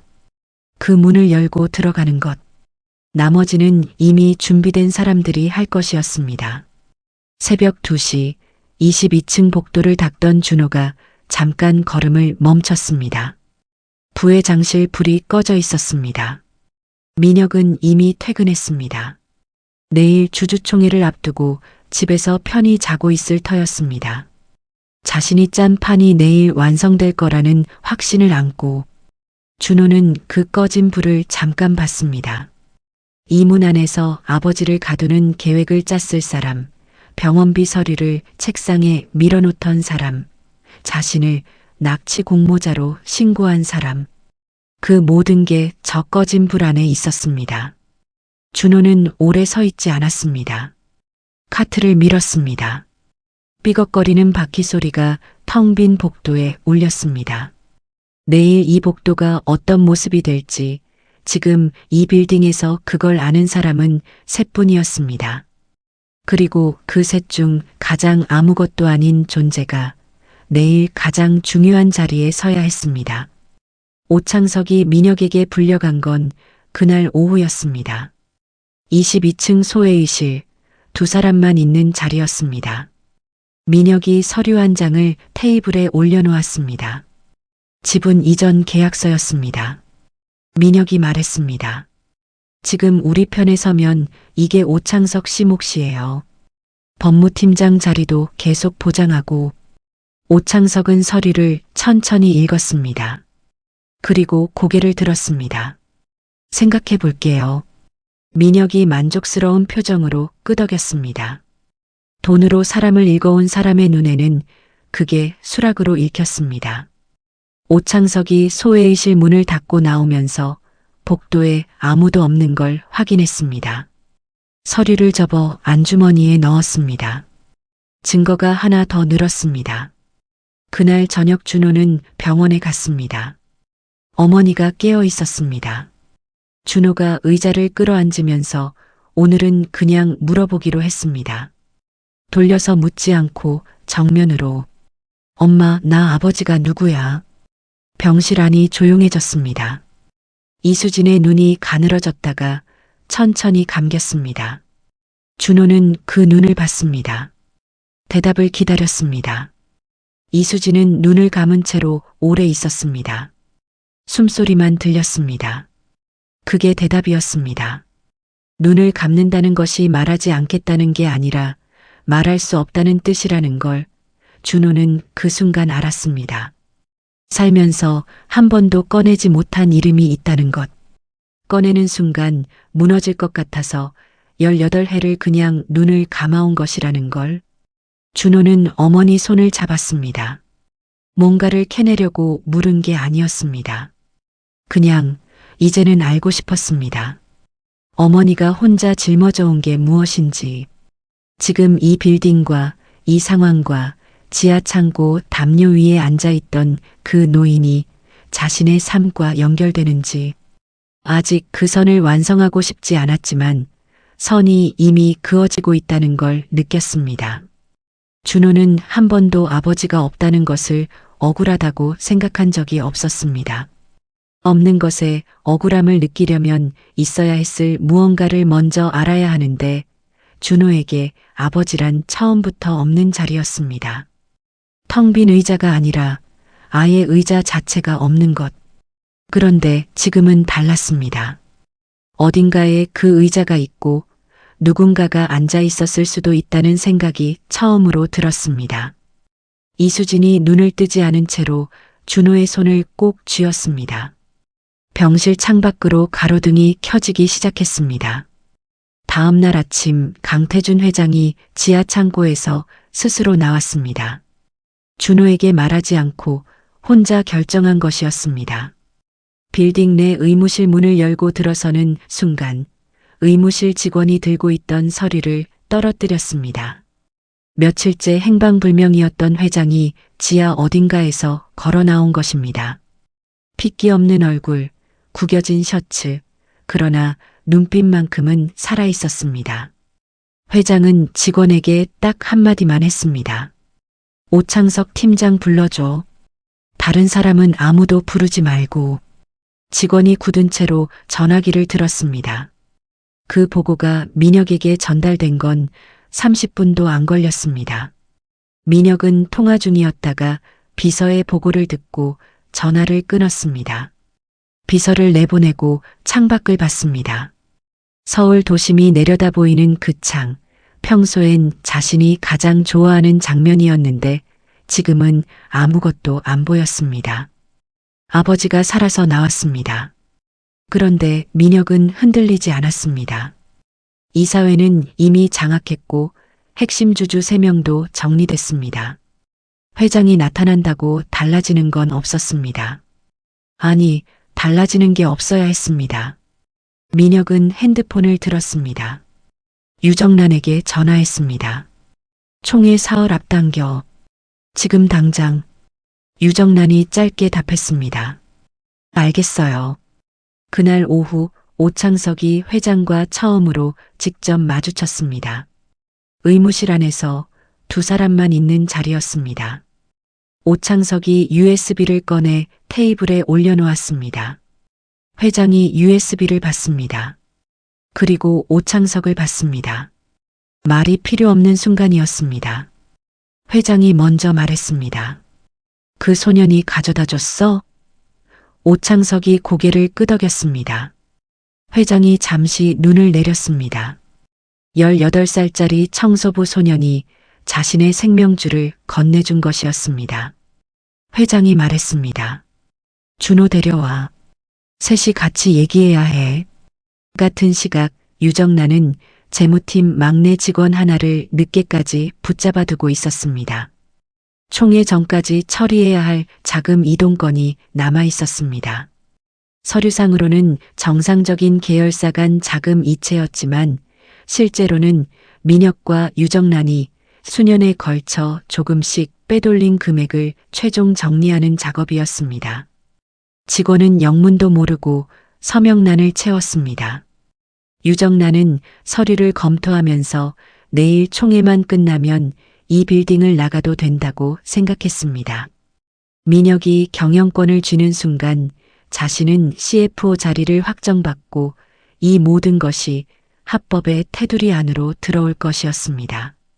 서류에 마지막 도장을 찍는 유정란의 손은 흔들리지 않았습니다. 죄책감이란 건 이미 오래전에 소진된 감각이었습니다. 그날 저녁 빌딩 뒤편 주차장 구석, 창문에 선팅이 짓게 검은 차 안에 셋이 모였습니다.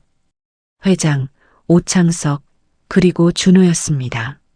처음으로 같은 공간에 마주 앉은 순간이었습니다. 오창석이 서류 봉투를 열었습니다. USB 내용을 바탕으로 정리한 자료였습니다. 민혁과 유정란의 횡령 규모, 이사회 조작 정황, 감금 사전모의 기록, 그리고 준호를 납치 공모자로 엮기 위해 경찰에 허위 신고한 내용까지 한 장씩 정리돼 있었습니다. 회장이 자료를 넘기면서 표정에 아무것도 드러내지 않았습니다. 이미 알고 있는 내용이었습니다. 그런데 자료 마지막 장에서 준호의 손이 멈췄습니다. 자신의 이름이 적혀 있었습니다. 이준호. 그 아래로 회장 명의의 공증 서류가 붙어 있었는데 날짜가 2년 전이었습니다. 준호가 강덕산업의 청소부로 입사하기도 전이었습니다. 법적 혈육 인정, 지분 일부 준호 명의 설정. 준호는 한 줄 한 줄 다시 읽었습니다. 글자들이 눈에 들어오는데 머릿속에서 정리가 안 됐습니다. 2년 전이라는 날짜가 계속 눈에 걸렸습니다. 자신이 이 빌딩에 오기 전부터 회장은 이미 알고 있었다는 것. 알면서도 말하지 않고 청소부로 곁에 뒀다는 것. 그게 어떤 마음이었는지 준호는 한 번에 이해할 수 없었습니다. 회장이 먼저 말했습니다. 늦어서 미안해. 준호는 서류에서 눈을 들었습니다. 회장이 준호를 보고 있었습니다. 눈을 피하지 않았습니다. 준호는 그 눈을 보면서 병실에서 어머니가 눈을 감던 장면이 겹쳤습니다. 말하지 못했던 것과 너무 늦게 말하는 것. 그 두 가지가 결국 같은 자리에서 만난 것이었습니다. 준호는 서류를 천천히 내려놓았습니다. 그리고 물었습니다. 어머니한테도 그 말 할 수 있어요? 차 안이 조용해졌습니다. 오창석도 입을 다물었습니다. 회장이 잠시 준호를 보다가 고개를 끄덕였습니다. 말없이. 그게 준호에게는 어떤 말보다 무거웠습니다. 오창석이 헛기침을 하고 분위기를 다잡았습니다. 주주총회가 사흘 후로 앞당겨졌다는 것, 언론사 기자는 총회 당일 빌딩 밖에서 대기할 것이라는 것, 총회장 안에서 민혁이 선언을 시작하는 순간 준호가 먼저 들어가야 한다는 것을 설명했습니다. 준호가 물었습니다. 제가 왜요? 오창석이 말했습니다. 회장님 혼자 들어가면 민혁이 바로 막아. 청소부 소년이 먼저 들어가면 아무도 예상 못해. 그 빈틈이 필요해. 준호는 자신이 이 작전에서 어떤 역할인지 이해했습니다. 빈틈. 아무도 신경 쓰지 않는 존재이기 때문에 생기는 빈틈. 석 달간 투명인간 취급을 받아온 것이 지금 이 순간 가장 예리한 무기가 되는 것이었습니다. 세상이 내려다보지 않는 사람은 세상이 예상하지 못하는 방향으로 움직일 수 있습니다. 준호는 고개를 끄덕였습니다. 그날 밤 민혁은 유정란과 총회 리허설을 했습니다. 안건 순서, 발언 타이밍, 표결 진행 방식을 하나씩 맞췄습니다. 유정란이 말했습니다. 회장이 직접 나타나면?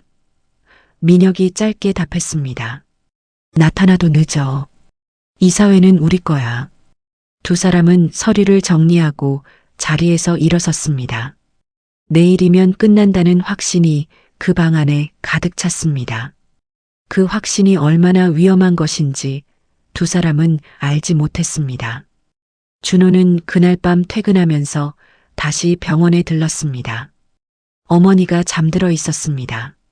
준호는 깨우지 않았습니다. 그냥 옆에 앉아서 어머니 얼굴을 봤습니다. 오래 봤습니다.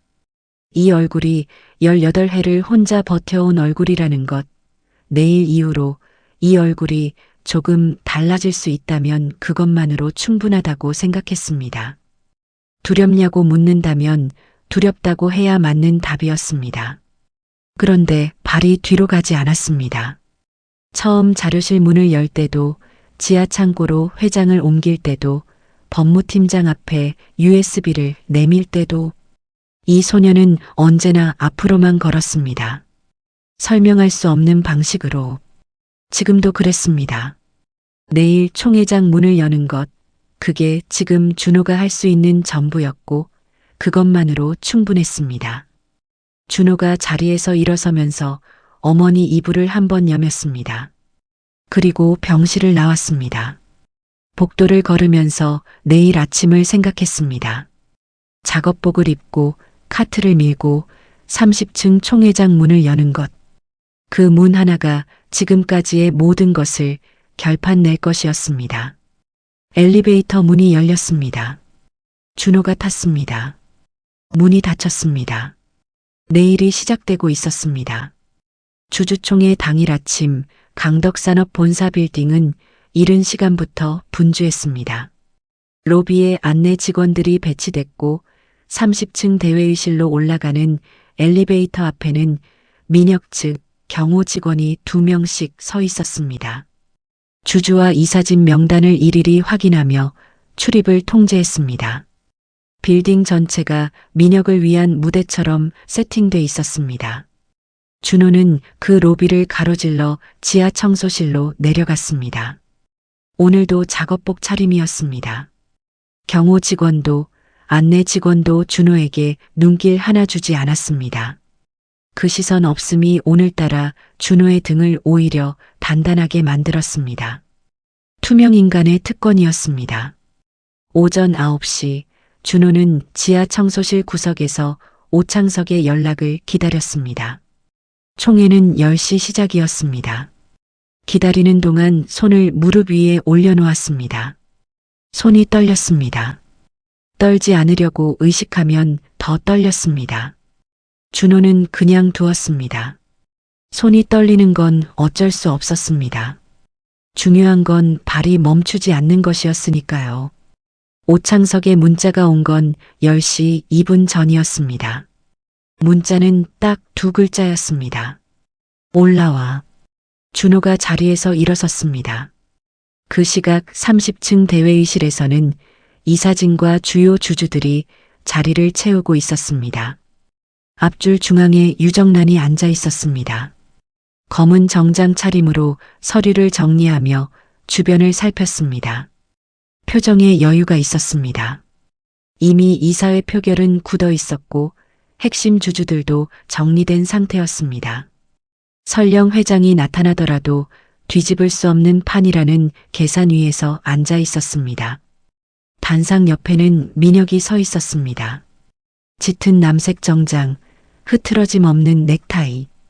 오늘을 위해 며칠 전부터 준비한 차림이었습니다. 민혁이 회의실을 천천히 둘러봤습니다. 자리가 다 찼습니다. 예상대로였습니다. 모든 것이 예상대로였습니다. 바로 그 확신이 이 사람의 가장 큰 약점이었습니다. 10시 정각, 총회가 시작됐습니다. 민혁이 마이크 앞에 섰습니다. 개회 선언을 하고 이사진 소개가 이어졌습니다. 그리고 본 안건으로 넘어가는 순간이었습니다. 민혁이 마이크를 잡고 숨을 한번 고르며 말을 시작하려던 바로 그때 회의실 뒷문이 열렸습니다. 소리가 크지 않았습니다. 그냥 문이 열렸을 뿐인데 회의실 안의 공기가 달라졌습니다. 사람들이 뒤를 돌아봤습니다. 낡은 작업복을 입은 소년이 서 있었습니다. 이준호였습니다. 회의실 안 수십 명 중 이 소년을 아는 사람은 없었습니다. 그냥 청소부가 문을 잘못 열고 들어온 것처럼 보였습니다. 웅성임이 일었습니다. 민혁의 눈이 준호에게 꽂혔습니다. 순간적으로 굳는 표정을 민혁은 즉시 눌렀습니다. 경호 직원에게 눈짓을 보냈습니다. 직원이 준호 쪽으로 움직이려는 순간 준호 뒤로 또 문이 열렸습니다. 이번엔 달랐습니다. 강태준 회장이 들어섰습니다. 회의실이 완전히 멈췄습니다. 숨소리도 서류 넘기는 소리도 사라졌습니다. 며칠째 행방불명이었던 회장이 지금 이 자리에 나타난 것입니다. 유정란의 얼굴에서 혈색이 빠졌습니다. 민혁은 단상을 잡았습니다. 손에 힘이 들어가는 게 저 앞에서도 보일 정도였습니다. 수십 년을 냉혹하게 버텨온 사람의 손이 처음으로 흔들리고 있었습니다. 오창석이 빌딩 밖 기자에게 신호를 보낸 건 바로 그 순간이었습니다. 문자 한 통. 기자는 이미 대기 중이었습니다. 준호가 회의실 안으로 걸어 들어갔습니다. 아무도 막지 않았습니다. 경호 직원들은 회장이 들어온 것에 시선이 쏠려 있었고 준호는 그 빈틈을 통과했습니다. 오창석이 예상한 그 빈틈이었습니다. 준호는 앞쪽 발표대 옆 테이블로 걸어갔습니다. 가방에서 노트북을 꺼내 연결했습니다. 손이 아직 떨렸지만 커넥터는 정확히 꽂혔습니다. USB를 꽂는 순간 회의실 정면 스크린이 켜졌습니다. 숫자들이 먼저 떴습니다. 연도별로 정리된 자금 이동 내역이었습니다. 그 아래로 계열사 명의를 이용한 횡령 구조도가 펼쳐졌고 이사회 표결 사전 합의 문자가 나왔습니다. 마지막으로 회장을 자료실에 가두기 위해 민혁과 유정란이 주고받은 메신저 기록이 크게 떴습니다. 아버지를 노인네라고 부르며 날짜와 방법을 짜던 그 기록이 스크린 가득 채워졌습니다. 앞줄에 앉은 사람들의 눈이 스크린을 향했습니다. 뒷줄까지 고개를 드는데 10초도 걸리지 않았습니다. 이사진 중 한 명이 안경을 고쳤으며 스크린을 다시 봤습니다. 메신저 기록 안에 자신의 이름이 포함된 줄을 발견한 사람의 얼굴이었습니다. 유정란이 자리에서 일어서려다 앉았습니다. 다리에 힘이 풀린 것이었습니다. 민혁이 마이크를 잡았습니다.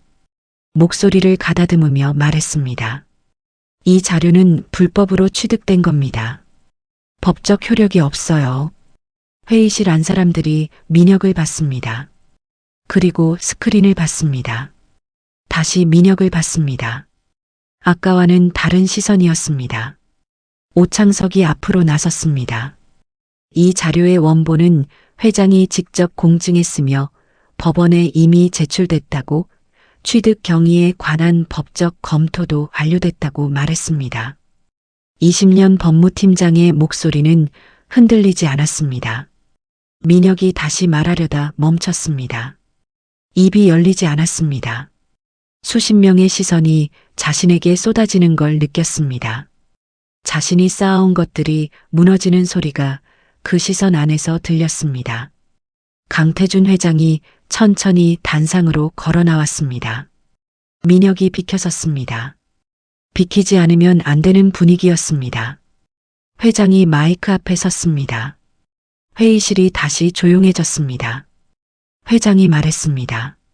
자신이 직접 수년에 걸쳐 모은 자료이며 공증 원본은 법원에 이미 제출됐다고, 그리고 오늘 이 자리에 한 사람을 소개하겠다고 했습니다. 회장이 준호를 봤습니다. 준호는 노트북 옆에 서 있었습니다.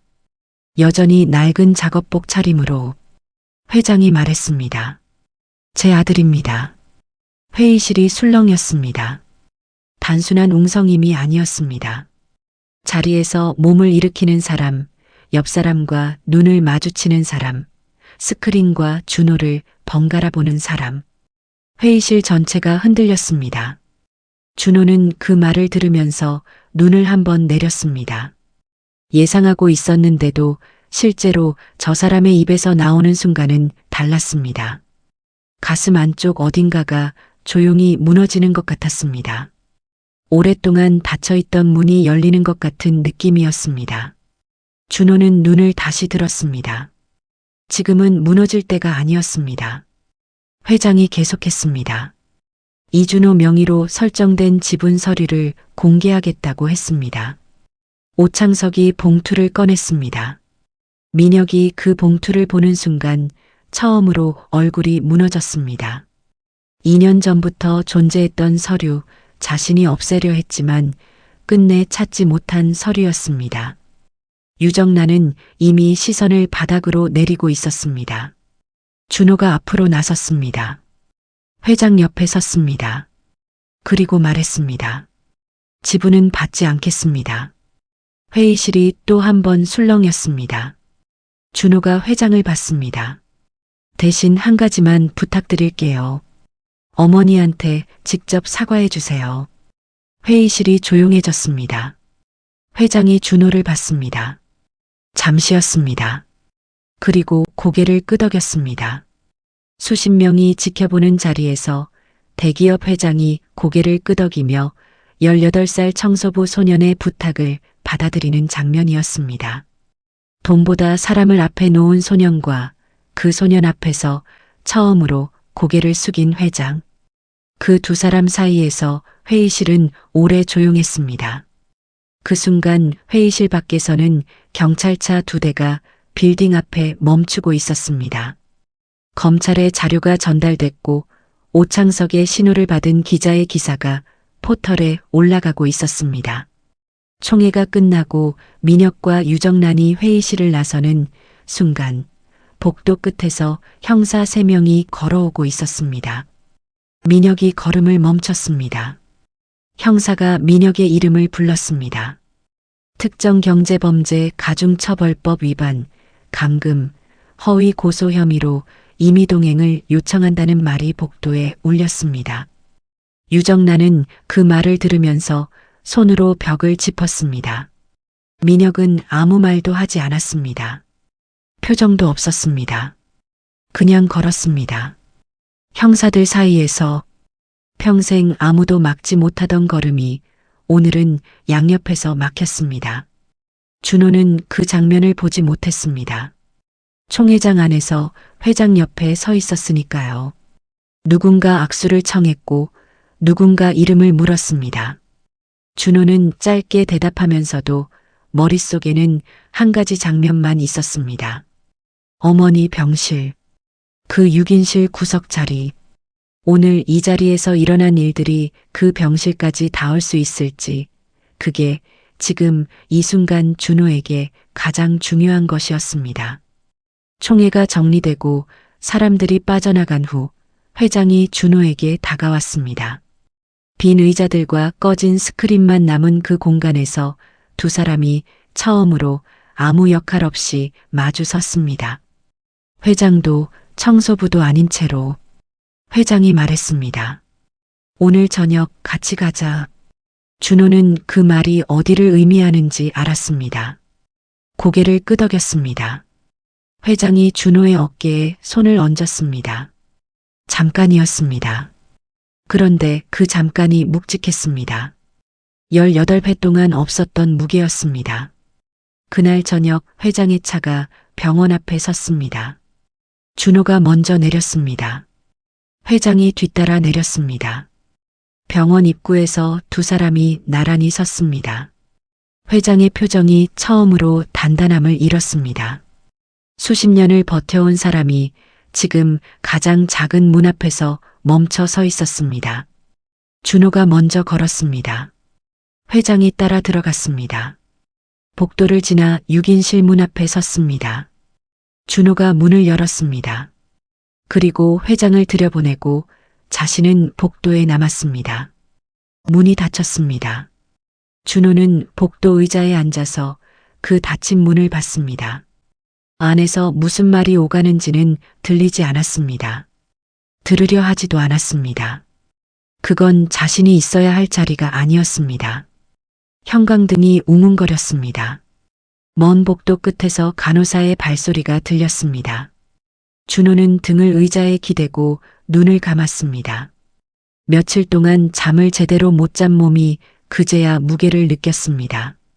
오늘 하루가 지나간 일들이 눈꺼풀 안에서 파편처럼 떠올랐습니다.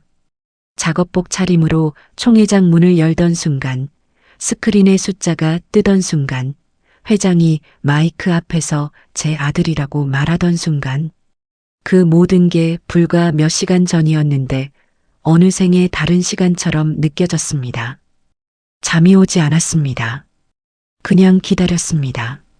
저 문이 열릴 때까지 어머니가 18회를 혼자 안고 온 것들이 저 문 안에서 비로소 말이 되고 있을 것이었습니다. 문이 열린 건 1시간쯤 후였습니다. 준호는 복도 의자에서 그 소리를 들었습니다. 고개를 들었습니다. 회장이 나왔습니다. 표정이 달랐습니다. 단단하게 눌러온 사람의 얼굴이 아니었습니다. 오래 무거운 것을 들고 있다가 내려놓은 사람의 얼굴이었습니다. 회장이 준호 옆에 와서 앉았습니다. 둘 다 아무 말도 하지 않았습니다. 한참이 지나서 회장이 말했습니다. 어머니가 많이 우셨어. 준호는 그 말을 그냥 들었습니다. 이수진이 온다는 것, 그 장면이 머릿속에 그려졌습니다. 준호는 어머니가 우는 걸 한 번도 본 적이 없었습니다. 아무리 힘든 시간에도 어머니는 울지 않았습니다. 그 사람이 울었다는 것이 준호에게는 어떤 말보다 크게 느껴졌습니다. 오래 참아온 것들이 마침내 자리를 찾은 것이었습니다. 준호가 자리에서 일어나 병실 문을 열었습니다. 이수진이 침대에 앉아 있었습니다. 눈이 부어 있었습니다. 준호를 보는 순간 다시 눈물이 고였습니다. 준호가 다가가 어머니 옆에 앉았습니다. 손을 잡았습니다. 이수진이 아들의 손을 꼭 쥐고 이번엔 눈을 감지 않았습니다. 준호를 봤습니다. 오래 제대로 봤습니다. 18회 동안 하지 못했던 말들이 그 눈 안에 다 들어 있었습니다. 준호는 그 눈을 피하지 않았습니다. 받아냈습니다. 가슴이 차오르는 게 느껴졌지만 여기서 무너지면 어머니가 더 무너질 것 같았습니다. 준호는 눈을 깜빡이며 버텼습니다. 이수진이 아주 낮게 말했습니다. 미안해. 준호가 고개를 저었습니다. 미안하다고 하지 마. 그게 전부였습니다. 더 이상의 말은 필요 없었습니다. 18해가 그 두 마디 안에 다 들어 있었습니다. 회장은 병실 문 밖에 끝까지 들어오지 않았습니다. 그 자리가 자신이 들어설 곳이 아니라는 걸 알고 있었습니다. 복도 끝에 서서 병실 창문 너머를 잠깐 보다가 조용히 돌아섰습니다. 수십 년 전 자신이 내린 선택이 두 사람에게 어떤 삶을 만들었는지를 오늘에서야 눈으로 확인한 것이었습니다. 그 무게를 지금 와서 말로 설명하거나 변명하는 건 가능하지 않았습니다. 회장은 그냥 걸었습니다. 복도 끝까지. 그게 지금 자신이 할 수 있는 전부였습니다. 며칠 후 강덕산업 관련 기사가 쏟아지기 시작했습니다. 오창석이 접촉한 기자가 총회 당일 송출한 기사가 시작이었습니다. 부회장 강민혁의 횡령과 회장 감금 혐의, 재무이사 유정란의 공모 내용이 구체적인 수치와 함께 보도됐습니다.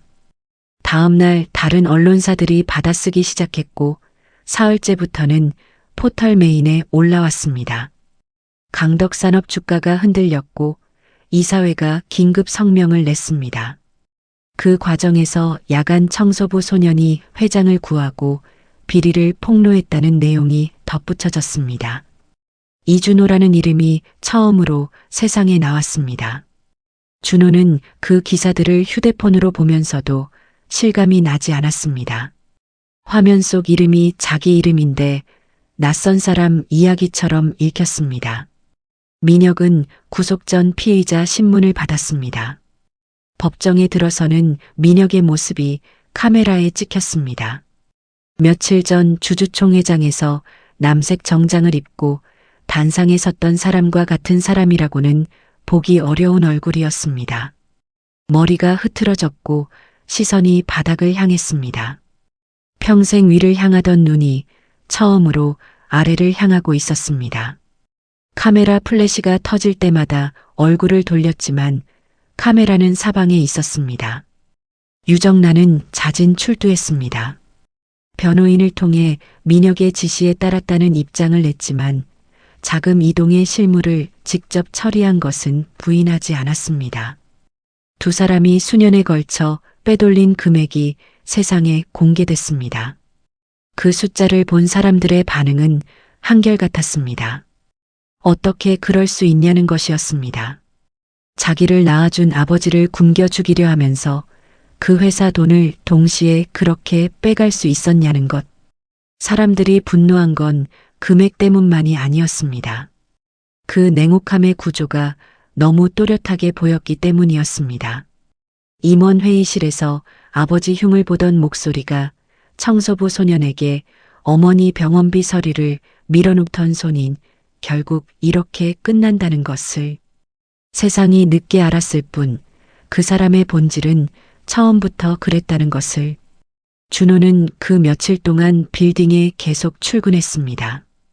카트를 밀고 복도를 닦고 쓰레기를 비웠습니다. 세상이 떠들썩한데 준호는 여전히 같은 일을 하고 있었습니다. 박선희가 준호를 보면서 말했습니다. 이제 그만해도 되지 않아? 준호가 말했습니다. 한 달치 남은 게 있어요. 박선희가 피식 웃었습니다. 그게 준호였습니다.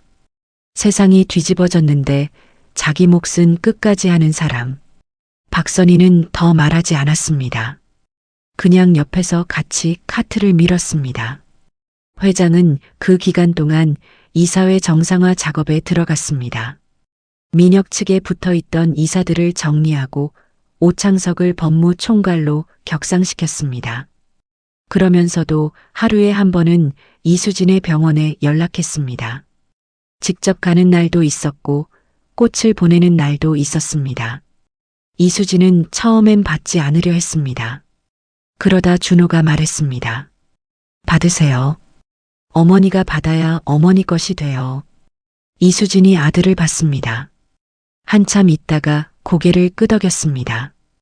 꽃이 병실 창가에 놓였습니다. 6인실 구석자리, 창가도 아닌 자리였는데 꽃이 놓이자 그 자리가 달라 보였습니다.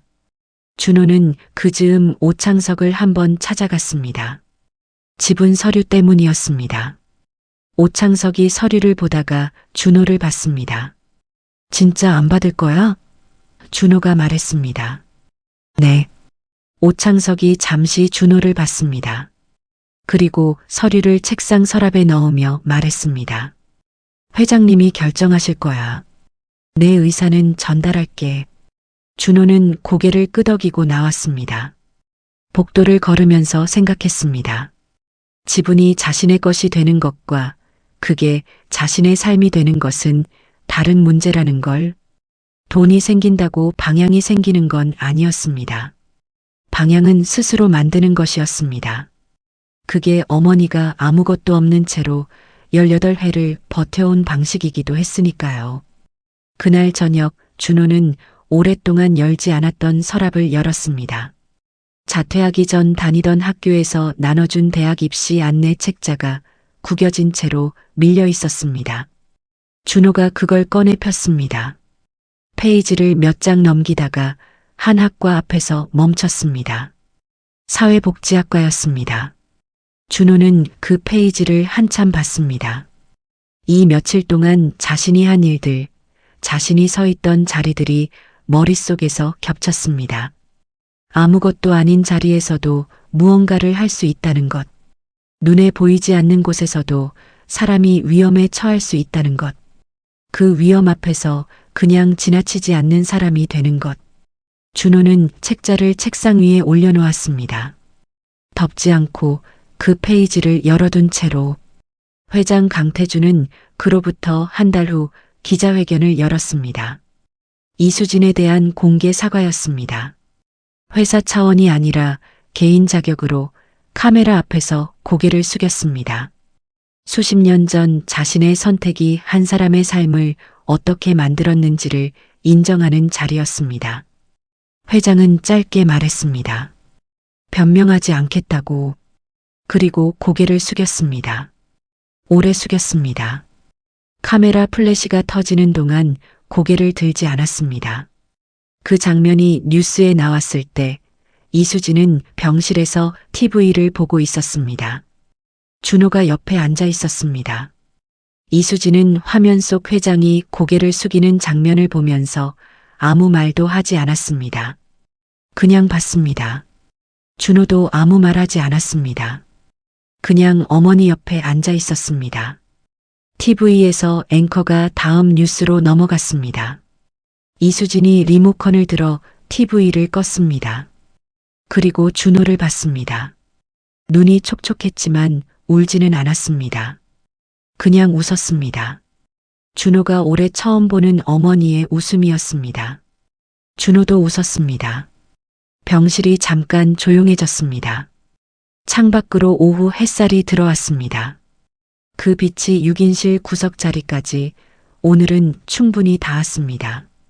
누군가에게는 아무것도 아닌 오후 햇빛이 이 두 사람에게는 오래 기다려온 빛이었습니다. 며칠 후 한 달치 청소 일정이 끝났습니다. 준호는 박선희에게 작업복을 반납했습니다. 박선희가 작업복을 받으면서 한동안 말을 못했습니다. 눈이 빨개진 채로 준호를 봤습니다. 준호가 먼저 말했습니다. 팀장님 덕분에 버텼어요. 박선희가 손을 저었습니다. 내가 뭘 했다고. 그렇게 말하면서도 눈물을 닦았습니다. 준호가 꾸벅 인사를 하고 돌아섰습니다. 빌딩 로비를 걸어 나왔습니다. 자동문이 열리는 순간 바깥바람이 얼굴에 닿았습니다. 석 달 동안 새벽에 들어와 아침에 나왔던 곳, 낮에 이 문을 나서는 게 처음이었습니다. 햇빛이 생각보다 따뜻했습니다. 준호는 빌딩을 뒤돌아보지 않았습니다. 그냥 걸었습니다. 손에는 대학 입학 원서 한 장이 들려 있었습니다. 버스 정류장까지 걷는 동안 발걸음이 가벼웠습니다. 무거운 게 없어진 것이 아니었습니다. 어머니 병원비는 여전히 남아 있었고 앞으로 어떻게 살아갈지도 아직 불분명했습니다. 그런데 이상하게 발이 가벼웠습니다. 무게가 사라진 게 아니라 방향이 생긴 것이었습니다. 방향이 있는 사람의 발걸음은 다릅니다. 준호는 버스를 기다리면서 하늘을 한번 봤습니다. 오래 보지 않았습니다. 버스가 왔고 탔습니다. 원서를 무릎 위에 올려놓고 창밖을 봤습니다. 서울이 지나갔습니다. 이 이야기를 끝까지 보고 계신 여러분께 한 가지 여쭤보고 싶습니다. 만약 여러분이 그 자리에 있었다면 잠긴 문 앞에서 어떤 선택을 하셨을까요? 지나치는 것도 하나의 선택이고 문을 여는 것도 하나의 선택입니다. 준호는 문을 열었습니다. 이유를 설명할 수 없는 방식으로 그냥 열었습니다. 그 선택 하나가 이 빌딩의 모든 것을 바꿨습니다. 오늘도 끝까지 함께 해주셔서 감사합니다. 구독과 알림 설정 아직 안 하셨다면 지금 눌러주시고 내일도 오늘 사연 하나에서 뵙겠습니다.